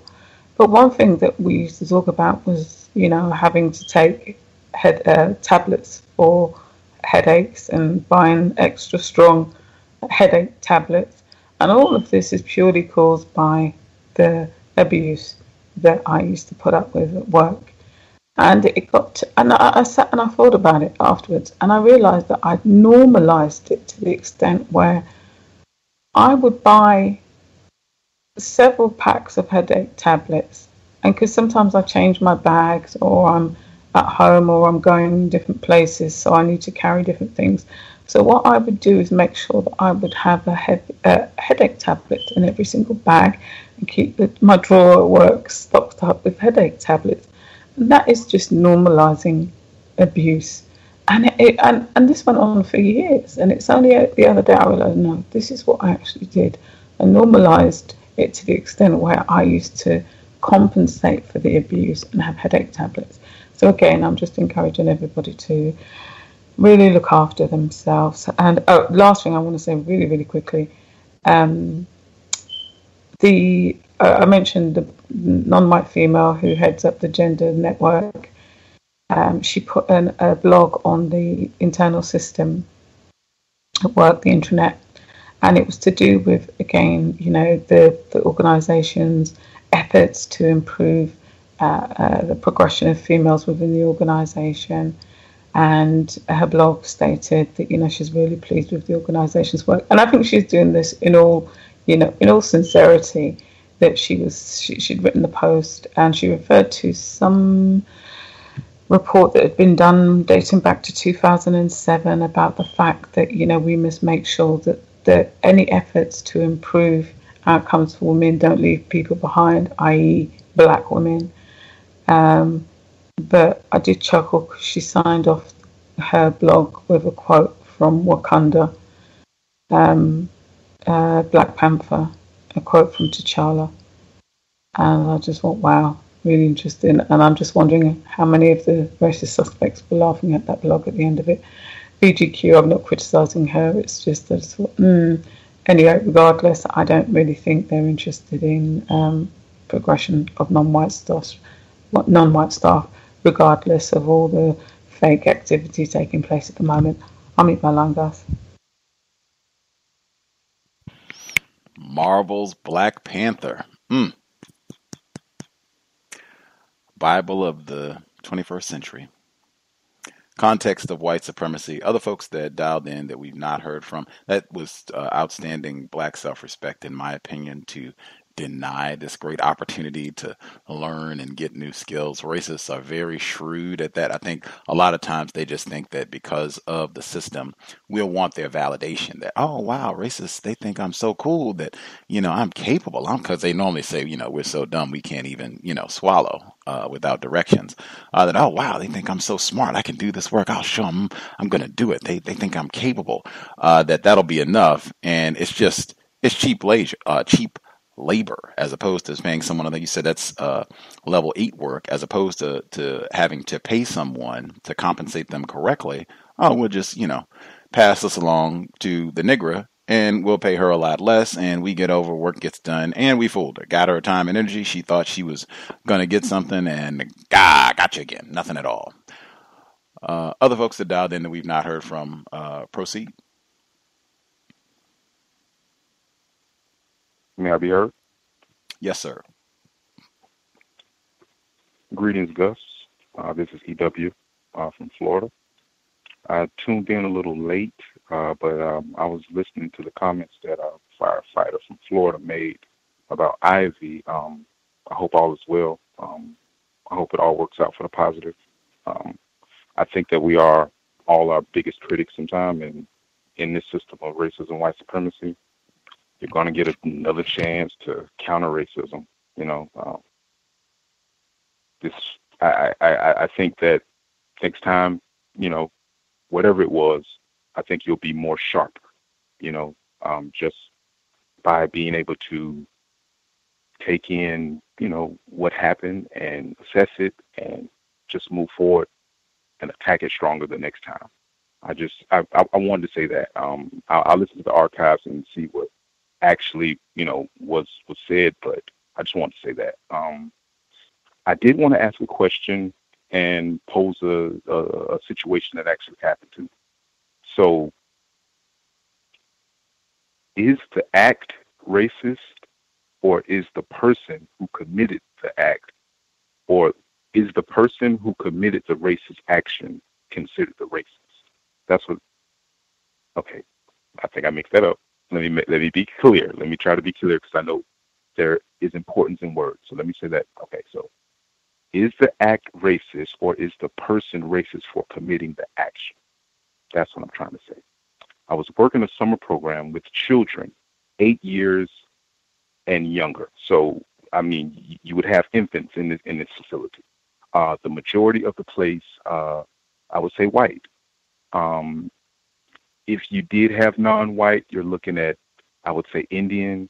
You may see one or two black children, but in the whole population, I would say about 80 kids, you're looking at majority of white kids or children. And so a parent comes in, at the end of the day to pick up one of the children, and she had a younger child with her. I would say the child, I don't know, maybe looked about 3, 4, if I had to guess. They both were white, and the child saw me and said, I want to quote, so I'm not going to mix this up. It said, "Mommy, look, a monster. Mommy, a black monster." And then the child points at me. So the mother didn't flinch, like, at all. Just keeps walking, no acknowledgement of what the child said it clear as day, loud, where myself, 2 other workers also heard it. I didn't react. It's to be expected, but at the same time, it happened. It was an observation. So back to the question, is the act racist, or is the person racist for committing the action?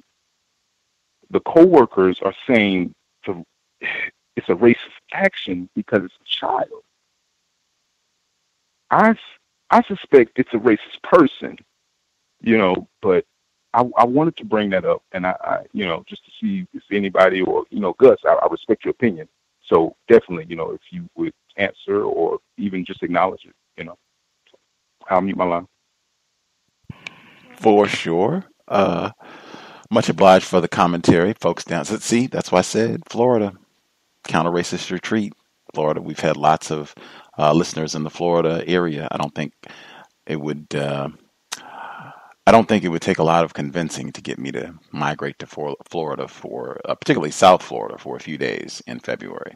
Anywho, in response to the question, is the act racist, or is it the person? Is the person specifically a racist because of the act? I would say it could be both. That it was a racist act committed by a racist person, or it was a racist act which confirms that this is a racist, because they just committed a racist act. So it could be both. I would say, in my view, if it's we're talking about somebody that is classified as white, yes, it would be both. Let's say you can take the example that you used, or pick the example. They've committed an act that we think this is an act of racism, classified as someone who is classified as white. That might be the confirmation right there. I would say the only caveat is I do encourage, I think, in conjunction with what Mr. Fuller has advocated for decades, that we not go around calling whites racist. So my code would be to identify that I think this may be an act of racism. This might be this is the type of action that I would expect from a racist. This is the type of thing that I would expect a racist to say, where you're not indicting the white person directly as a racist. I think that's an important part of the code.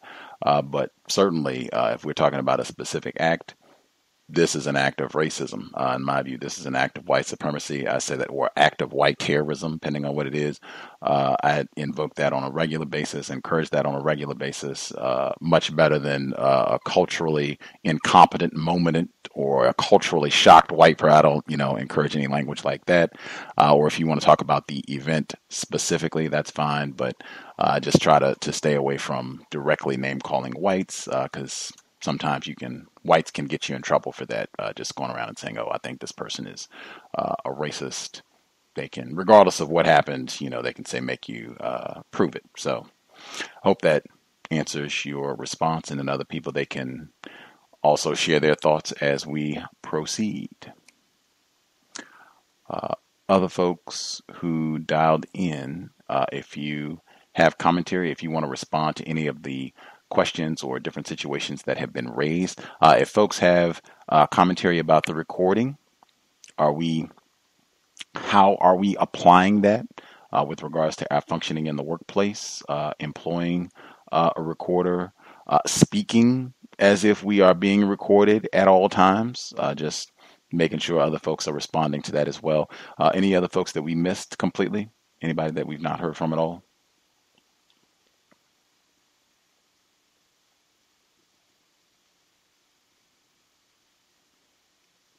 Nabbed everybody?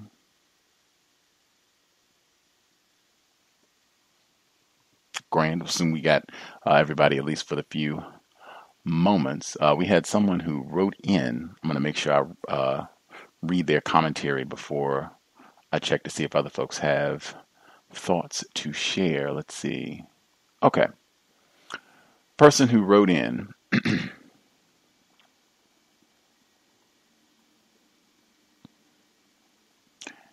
A former black male employee came to the office and okay, there we go. A former black male employee came to the office and retaliated against the black male supervisor. He tried to choke him, but security got involved. I never personally worked with this ex-black male employee, black male ex-employee, but from what I know, my white female manager got him fired to take his job, but the black supervisor was the one who did the firing. Very important, in my view. Much obliged, person, for writing in. Very important, because, or at least in my view, this happens on a regular basis, not just within the workplace, but throughout the system of white supremacy, where racists, they are most to blame. We are in a system of racism, white supremacy. They're orchestrating terrorism globally and beyond. However, they will set up situations where we get our attention and frustrations get focused on other non-white people, other black people. We're upset with them. I'm going to go, choke out this fella here. It's his fault that I lost my job, when no, it is a white person. Whites are most to blame. All of these things, all of the problems that we have in our lives, they are most to blame for them. And their system is strategically, deliberately organized so that this happens consistently. Fear is a big part of that too. You've been subjected to terrorism for centuries. We know whites can do a lot to it. They got security there. You go after a white woman like you want to put your hands on her throat. I'm sure security would have got there a lot quicker, and you might have, I'll just leave that there. I'm sure it would have been a much more violent response had it been a white damsel in distress from some, disgruntled Negro. That said, this system is strategically set up for whites to come in. They can enact their terrorism, and then we, victims, end up squabbling, arguing, blaming one another for what whites did. That's why I say it's very important to keep that in mind in the workplace, even in situations where there is a quote unquote black supervisor or whatever it is, to really be mindful about who is in charge. Were there other folks who had commentary that they wanted to share?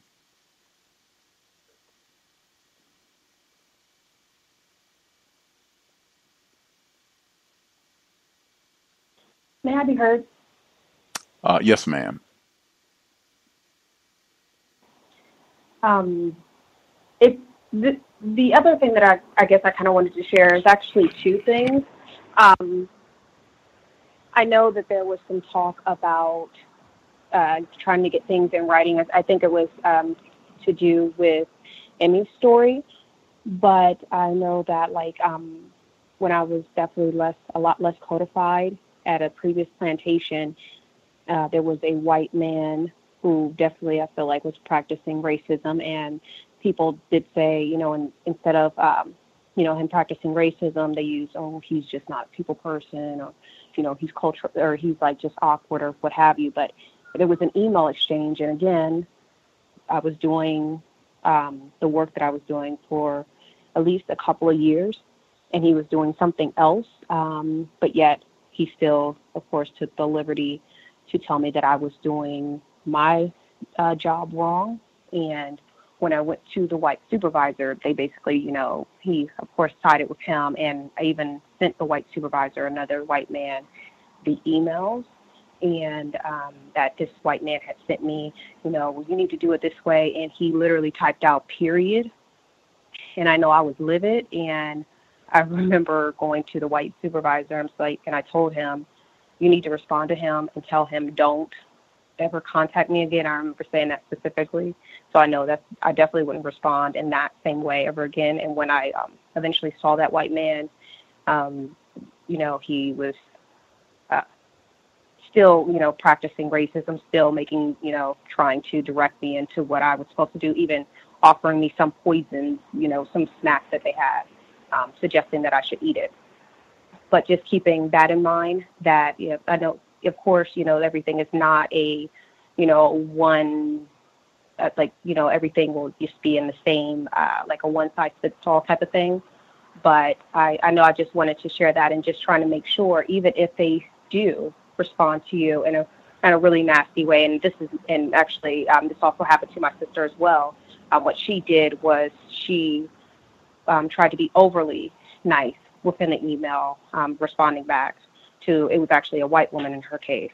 The last thing, I don't know if this is going to be included in maybe with the Saturday situation, the Saturday compensatory call-in, but there was a black female, and they're calling the person a black female, even though she seemed maybe possibly like anti-sexual, because she seemed like dressed like a male. But she had actually, temporary employee, and they said she was disgruntled and shot up her job.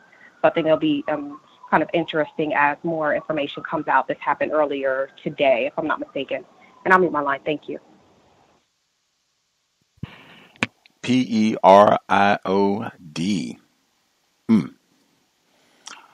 They can be tacky. That can be a challenge of the system, how to respond when they get tacky, when you get upset, and how you want to respond strategically in those moments. It can be difficult, but that is the challenge, the goal really of counter-racism. Other folks who dialed in with a hand up, if you have commentary, line should be open. Proceed. Can I be heard? Yes. Go ahead. I'll be more. No, go ahead, Ivy. I've already spoken. Yeah, I was thinking we haven't heard from Ivy at all. I think there was a misattribution earlier to Emmy when Firefighter was talking. I think he was talking about Emmy, and it got attributed to Ivy, who we have only just heard from now, unless I'm mistaken. No, you're not, sir. Greetings to you. Greetings, qualified software analysts and everyone else on the line. Trying to pull up my notes real quick. My signal was really terrible, so I hope that there aren't any tech issues and I'll be able to be heard clearly. To Thomas in New York, I hope that you're feeling better. I'm so sorry that you are dealing with heart issues, and shout out to you for taking the time off for your mental health and, to take care of yourself as far as your heart is concerned. I want to say this real quick, because last week when I tried to say this, something went wrong with the technology or whatever, the rope line. But it's often said to different people on our jobs, whites, they like to say Chicago and New Orleans and Detroit and wherever else, about all this violence, but, white people are killing each other by the thousands in Texas and California, and by the high hundreds in certain cities in Texas and California. I mean, they don't got nothing on any of these places that are hyped up, nothing on Chicago or anything else. I want to say to the codified software analysts, like, man, major black self-respect to you, like the rapist at your job. I guess you better ask somebody about you. I want to say, I'll tell, like, Gus, man, when you were talking about the news thing at people's jobs, that just really shows that the everyday white person is a terrorist. Like, they are just like the Klan. They support the Klan. When we think of white people, we don't think of the Klan. We just think, that the Klan is like a separate entity from your average white person. And they are one and the same. And that is just proof of that. Two quick things that I want to say. I think black people, that we should protect each other when there are accusations leveled at us. That really information that white people put out, like, oh, we're buying too many Jordans or things like that. And they have us, on tape, standing in line for Jordans, which are shoes. That's something that you need. Like, and you can make Jordans last for 20 years, or any other shoes that cost $100. But it's not hyped up that they are standing in line and camping out at 3 o'clock in the morning for iPhones that are going to not even be working in a year, that are going to be, the buttons are going to be frozen and all these different things. And plus, people have opened up pawn shops and all types of things with Jordans and things like that. So all of these, black people watch buy too many Jordans or whatever else it is. All that information is just put out there to just say that we are savages and we are deserving of racism. That's what it means every time. So when you hear people just coming down on black people and always complaining about something that we're doing and hyping up everything, I would just, I guess, advise that people just try to be real protective of each other, because that's what white people do. Even when white people are doing things that are wrong, like practicing racism, they form like Voltron and they protect each other and they defend each other. And that was it. I'll mute my line. Thanks, Codified Software Analyst and Gus, and thanks everyone. I'll mute my line. Even if it's other black people in a workplace environment who are making those types of remarks, because I'm willing to wager that happens a time or two as well.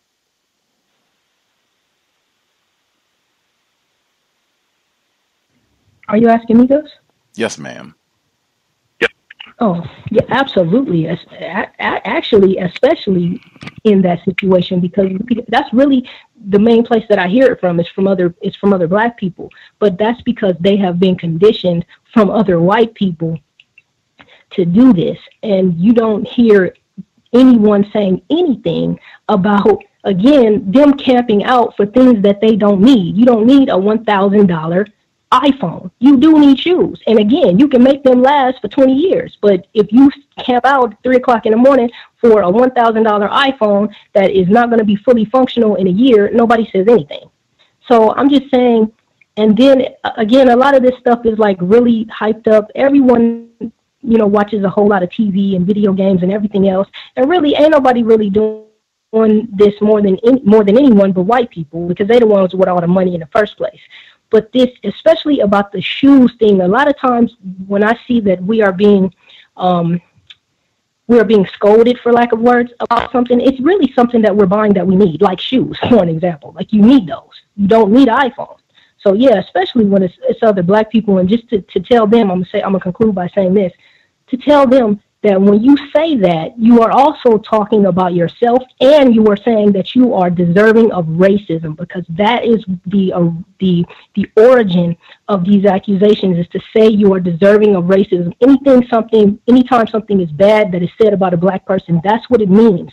And so I just think that we should kind of be careful about that and try to be really protective of each other, like other groups are, especially white people.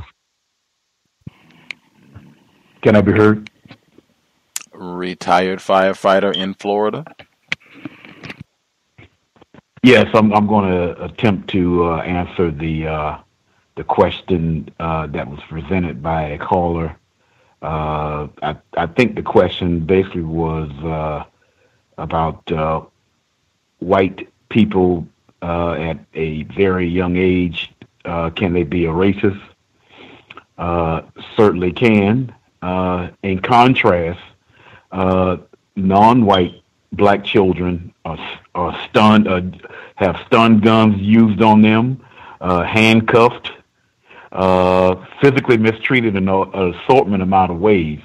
So definitely, as far as from my experiences with white people who can understand colors at the age of I would say 2 or 3, that they are capable of practicing racism at whatever level that they're at.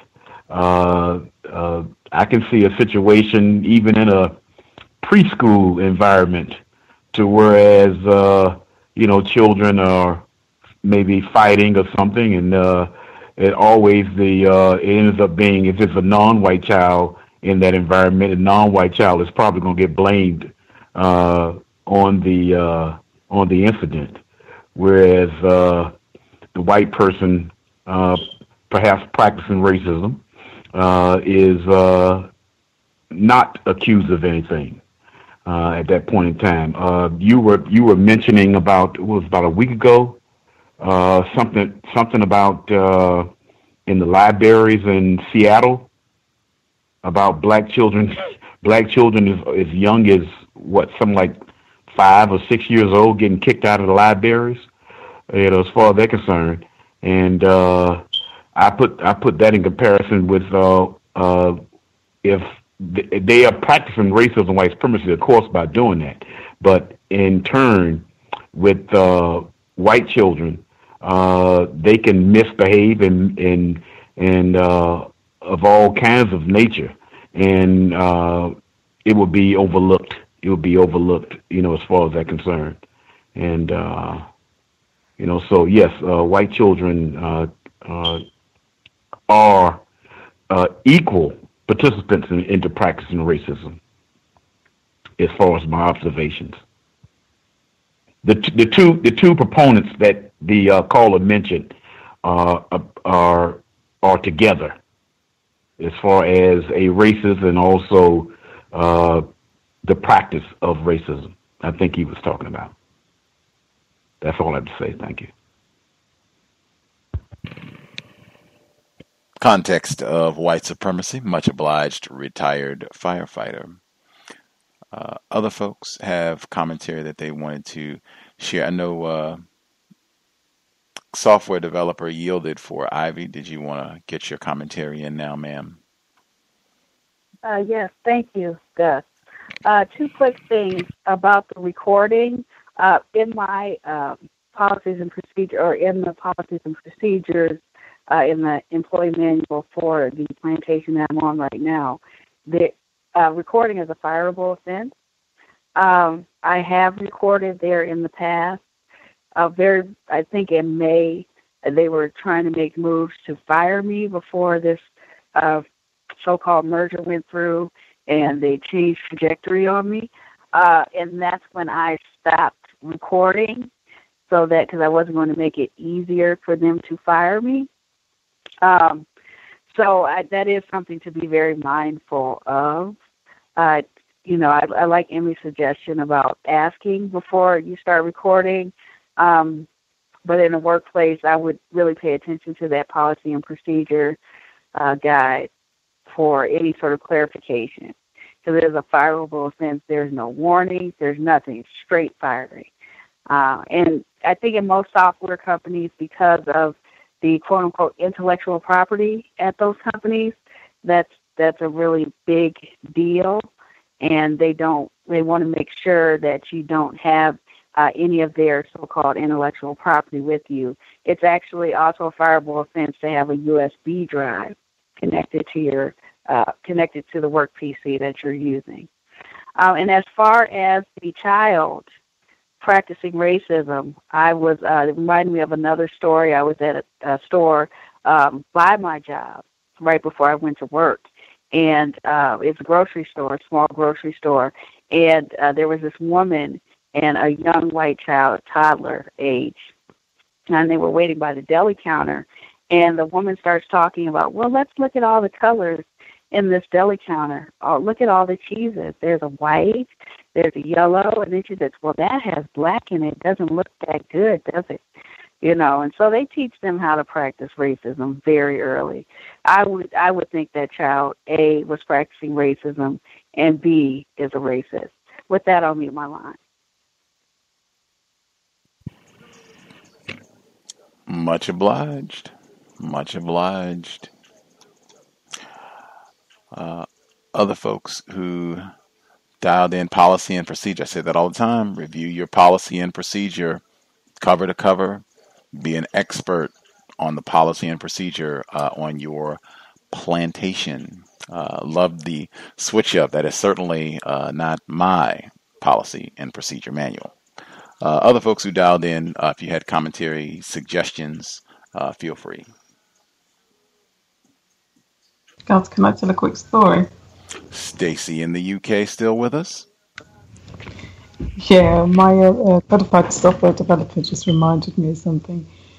Many, many years ago, I was working in a college, and my boss had a baby, a little girl. I think at the time she was about a year, no more than 18 months. And I guess my boss had her in the pram, and I was there. I came over, and there was another suspected racist who was also there cooing over the child. And I came over and she started crying. The baby started crying. I said, "Oh, I don't think she likes me." But I didn't apply it to racism or anything. I just, you know, sometimes babies will cry. That's all I thought. And the suspected racist, not the mother, said, "Oh, well, that's because you're different." And her mother then quickly responded, No, I don't think that's what the reason is. I don't think that's what the reason is. And, you know, I felt embarrassed, and her mother was embarrassed because of the statement. And the mother is from South Africa, so I think she was, I guess, very sensitive to being called a racist, because I think back then apartheid was still, it was still the policy in South Africa. Openly anyway, but so what codified software developer just reminded me of that, and you know, I dismissed it at the time, but I guess they were telling me something that I didn't know, or certainly the suspected racist anyway. But so it just reminded me of that. I'll mute my line, guys. Maybe it was a bit of culture shock. The number again, 641-715-3640. The code 564943 #. Press *61 if you would like to participate. Other folks who have comments, suggestions you would like to share?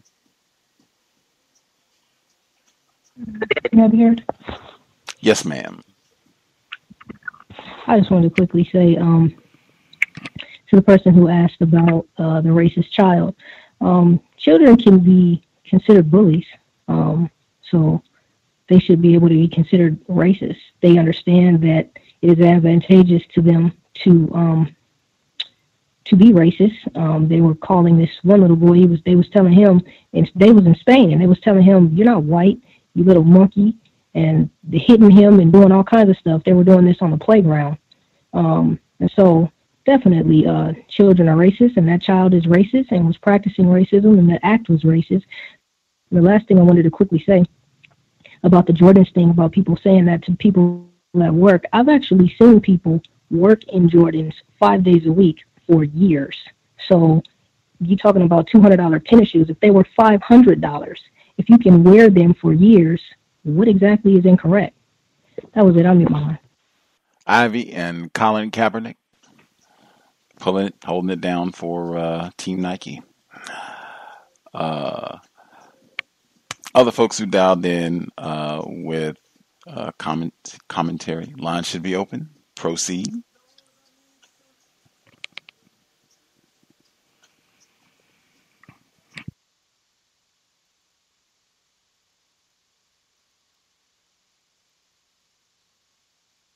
Can I be heard? Caller in Florida? Yes, sir. Oh, yes, sir. Thank you very much. When it comes to the recording, I have started trying to do that a bit more just during this year, 2018. I've just mainly just been using my cell phone, and I've been able to get some decent conversations down, but I'm definitely very careful when I do engage in doing the recordings. It just helps me to become better in my own speech and how I articulate myself and what language the people I'm speaking to are using. Like I was able to, for instance, ask what did a person mean when they said ignorant, because they said, speaking of racist and like how the word is used to describe an actual person as a racist or things that they're saying, she said, well, Trump's base is racist and white supremacist and ignorant. So I asked her on the recording, I said, when you say ignorant, what exactly do you mean by that? And she just says, oh, well, I'm just talking about people with a redneck mentality. Now, I missed that she used the term redneck mentality, and I was going to ask for a definition, but she just kept on going on or whatever. So that's like I catch things like that on the recordings that I didn't necessarily initially hear when I recorded it the first time. But like that, the question that the black male asked, I do notice that as well, where the act, I think white people mainly are more comfortable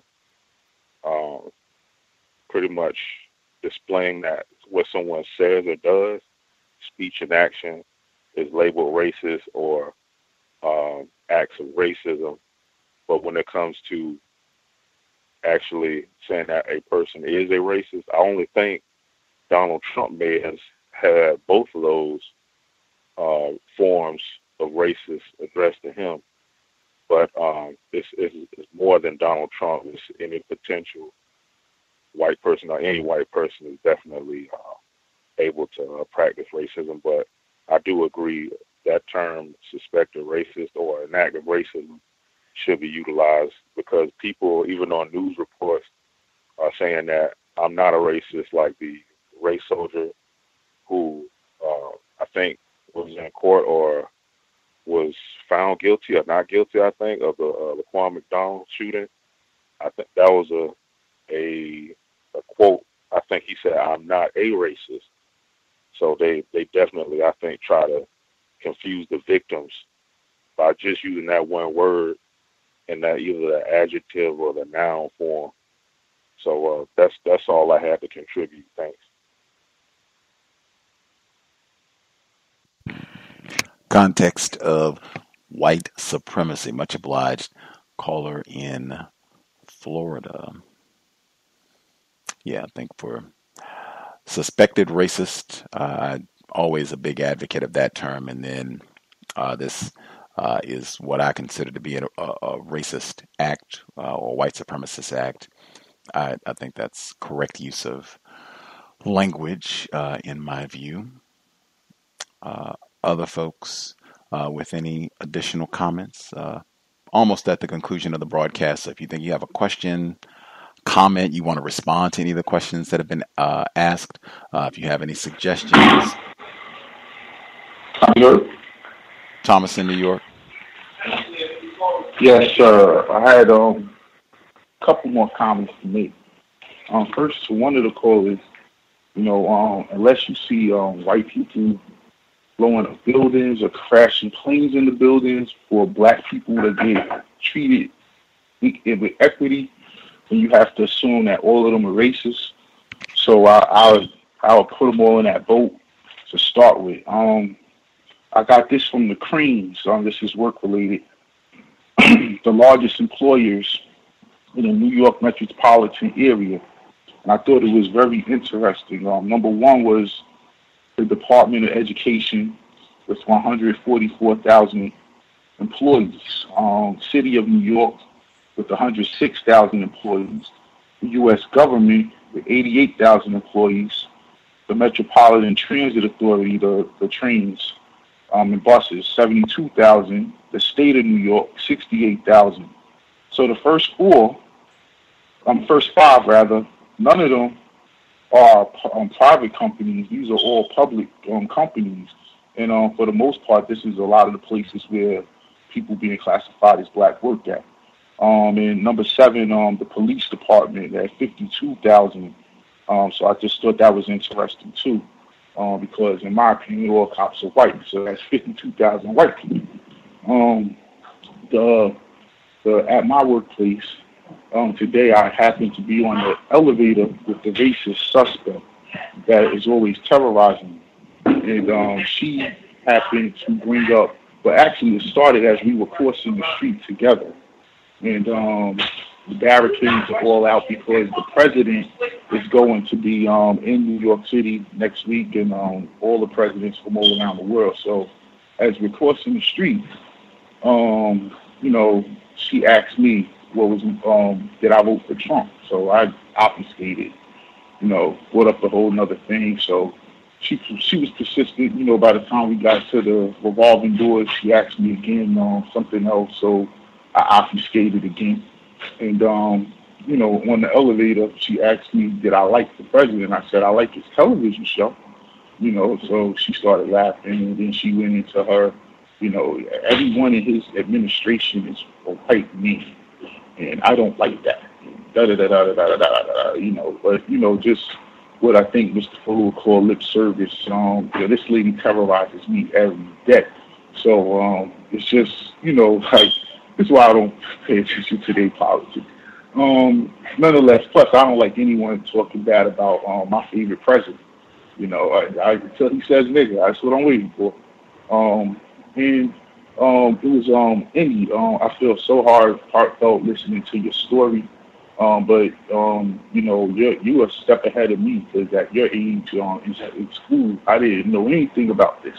So you already know what the system is and what they're doing. So you already have a jump on the game, and I want to thank you, Gus. Much obliged. Thomas in New York. The president, Donald Trump. Wow. I think whites, they have a code, because I think we talked about that, where they will not reveal who they voted for. And I think sometimes they'll just say, oh, I don't share who I vote for. I think that's one we can use as well, regardless of, who you voted for, what you do. I think that can be an easy one that you can use. And recognize game, as they say. I think whites will, oh, okay, this nigger is, okay. Other folks who dialed in that we've not heard from?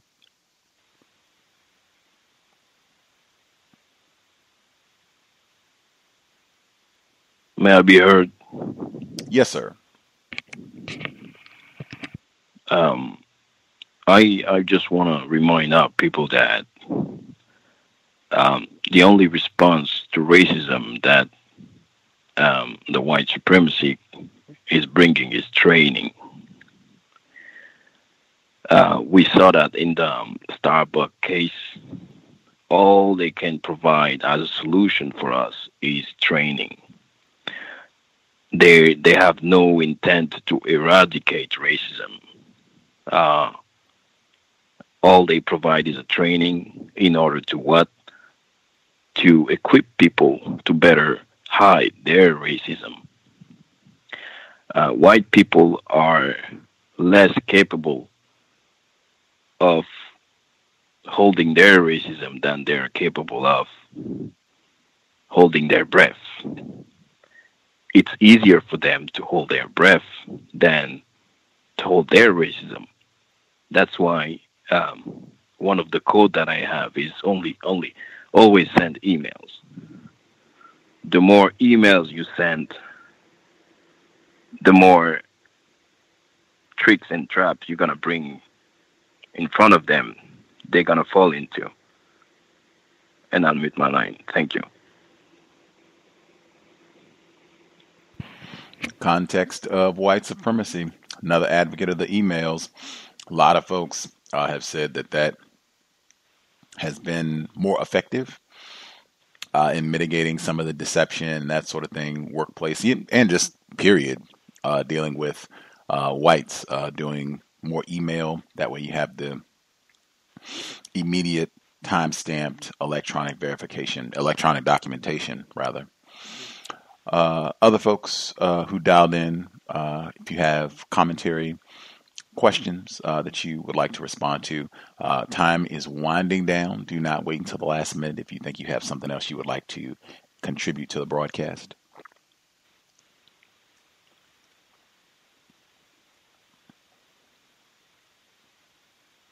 I will take this moment to add, much obliged to all of the folks who have said that they have told black coworkers, non-white coworkers about this program, and check out the C.O.W.S, might be helpful resource for you.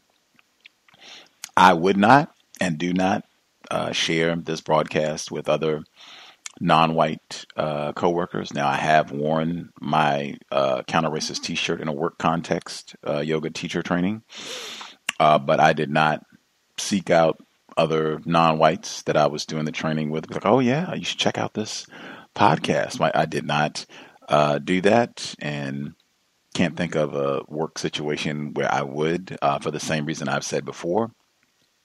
I'm talking as though I'm being recorded. Everything that I'm sharing with everyone there. And for me, it is very reasonable that a confused victim of white supremacy could be like, what in the world? I've got to share this with someone. Maybe TSA. I mean, my goodness. So yeah, I would not share this podcast or any similar content with non-whites on the job. But BGQ, much obliged for the promotion. Other folks have commentary?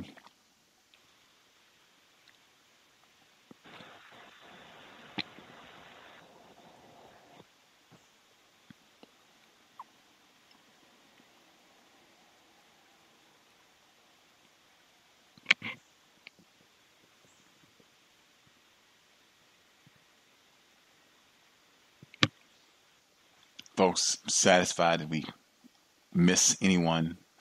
Thoughts that they wanted to make sure they get in before we conclude? Also, Gus, each state has different laws regarding recording. So the state, I think she said Virginia, may have different laws than Delaware or even Washington, D.C. or whatever other state or Commonwealth or whatever is a part of the United States. They have different laws, so you would have to. It won't be clear cut across the board. It'll be different for each state. And there was one more thing I wanted to say. I totally slipped my mind. Sorry, Gus. I'm a victim. I'll mute myself. Thank you. Victim of white supremacy. Victims. I empathize with another victim. That I just saw that today. That is a part of how trauma works. It can disrupt memory, how we are able to think. Other folks who dialed in, any other folks have comments, questions, suggestions they wanted to get in? Can I be heard? Yeah, go ahead, Dr. Rainey. I'll mute my line. Okay. I just wanted to piggyback on what Ivy was talking about when she was talking about how, we need to really be more patient with each other and not take on the perspective of the white supremacists. I had the opportunity yesterday. I was getting an ID, basically for job purposes. So I would consider this as workplace situation. And there was a young lady. She's a non-white,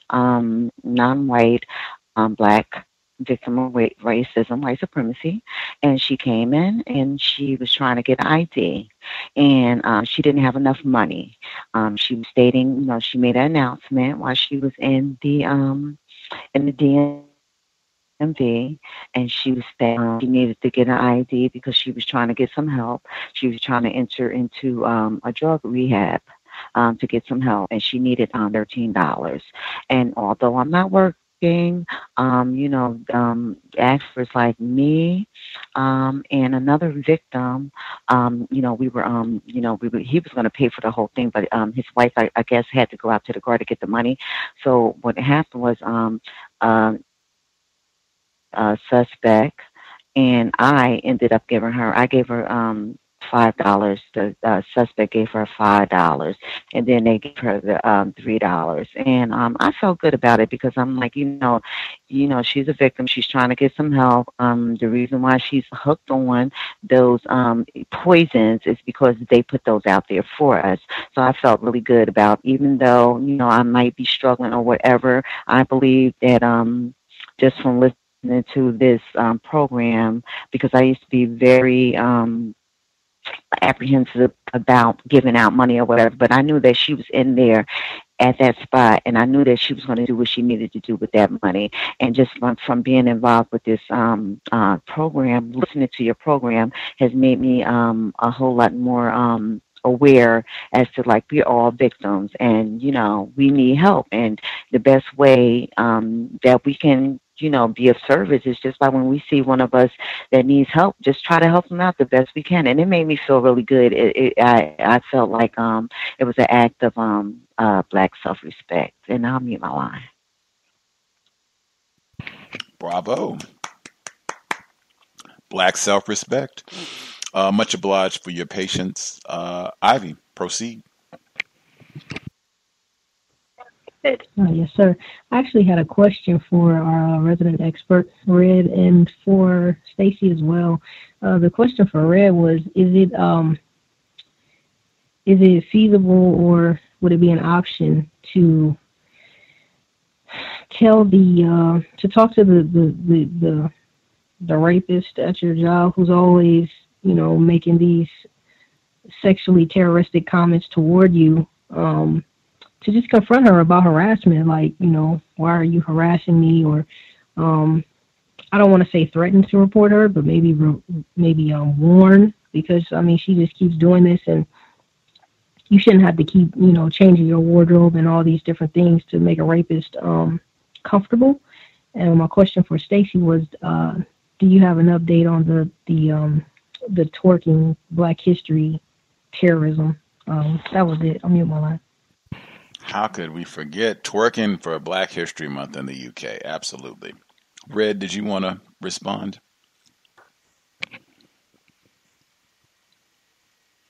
The thing is, and I'm sorry, I blame myself if I wasn't clear. There are actually two different white women. The white woman about me wearing makeup, or not makeup really, but lip gloss. That was one white woman, and then the other one who had said that I was sexy or looked sexy or whatever, that was a separate white woman. But what I've noticed, I feel like they'll make comments about me because they notice that I'm at least, like, my main focus is being healthier, especially through eating. And I honestly feel like, maybe it's their little way of kind of being upset that I'm not, falling victim to that area of how they practice racism. So I think it's a little bit of jealousy. So I just don't really let it get to me. But usually they don't. It's not like an everyday thing, I guess. I don't want to keep rambling. I'm sorry. I'll mute my line. Thank you.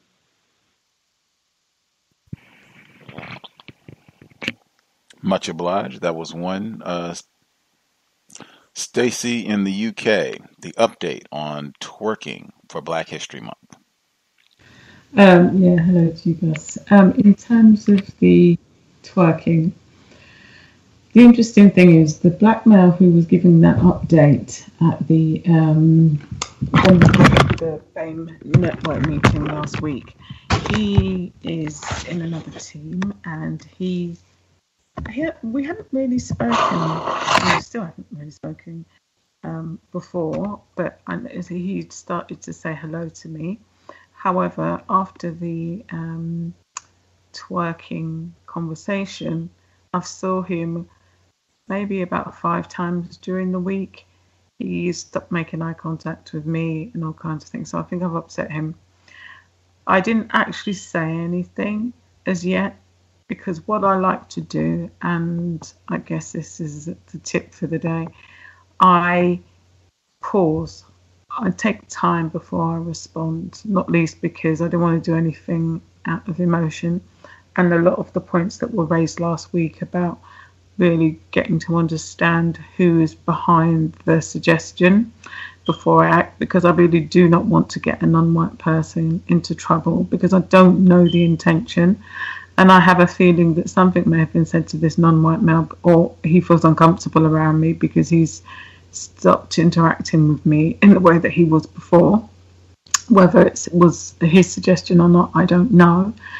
But I will say something that I also, as I said, I realised I wasn't in a good place mentally last week anyway, so I paused so that I can respond in the right way. And what I have, as I said, what I've made a point of doing is taking time out to consider my options, because for most things, unless there's a specific time limit around a particular issue, we don't need to respond straight away. And I think there is a difference between reacting, which I think is emotional, and responding. I don't think, certainly it isn't even October yet. And I haven't seen any notification officially that there will be a twerking workshop. So there's still time for me to address the matter. So no, I haven't responded as yet. I'm with my line.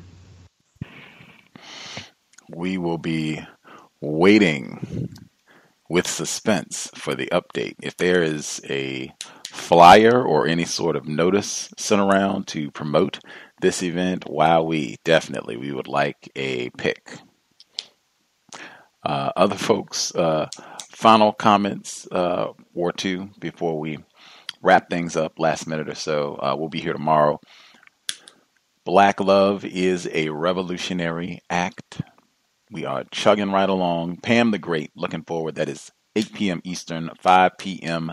Pacific. If you're reading on your own or if you're just following along with the book club, looking forward to tuning in tomorrow. I think we're picking up chapter 22, if memory is correct. Chapter 22, Black Love is a Revolutionary Act.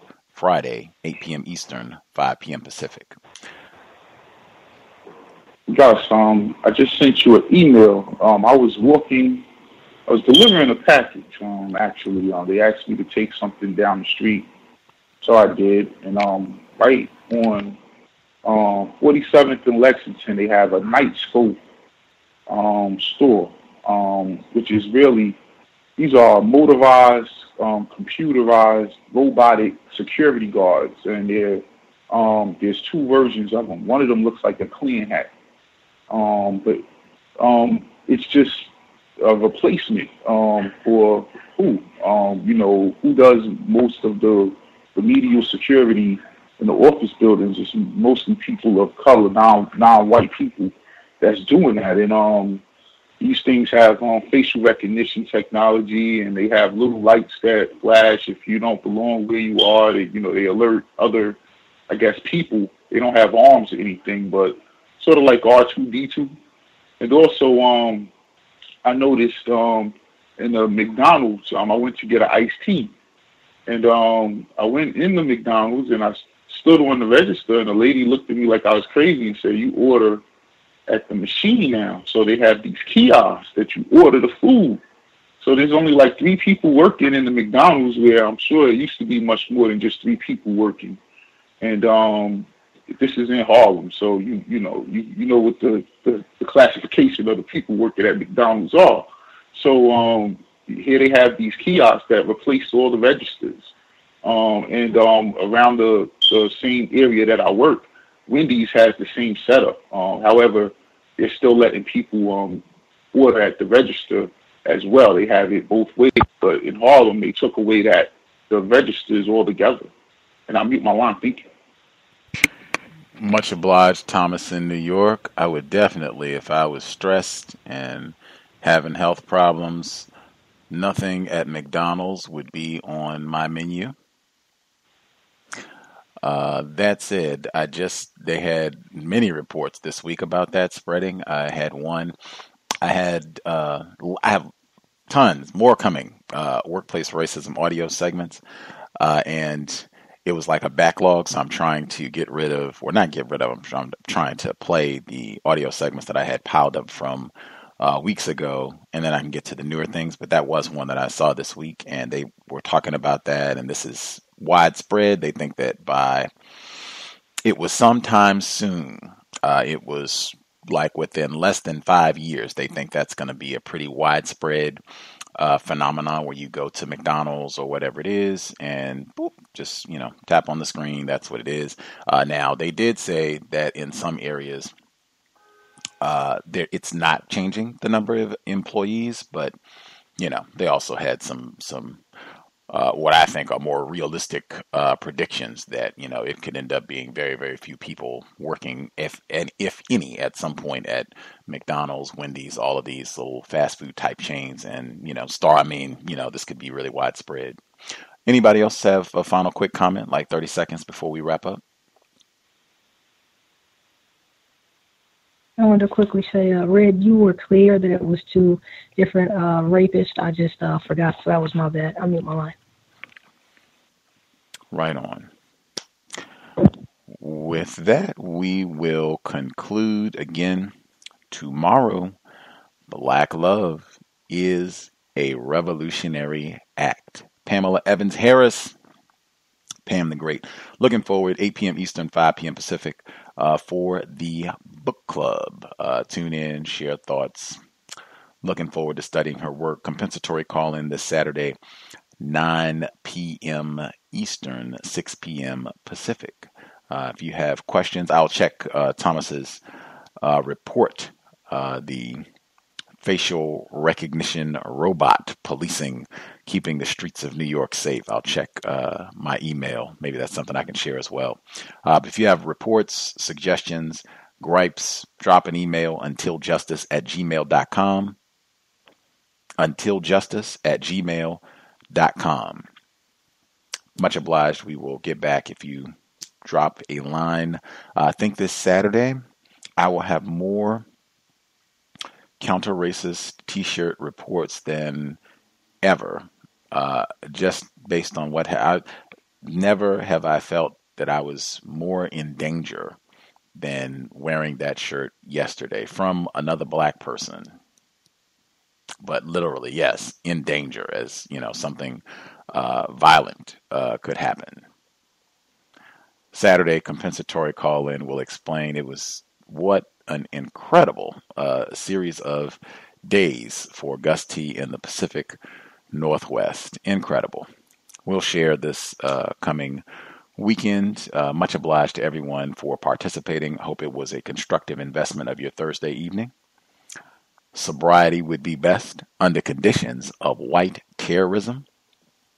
We want clear faculties to make great decisions.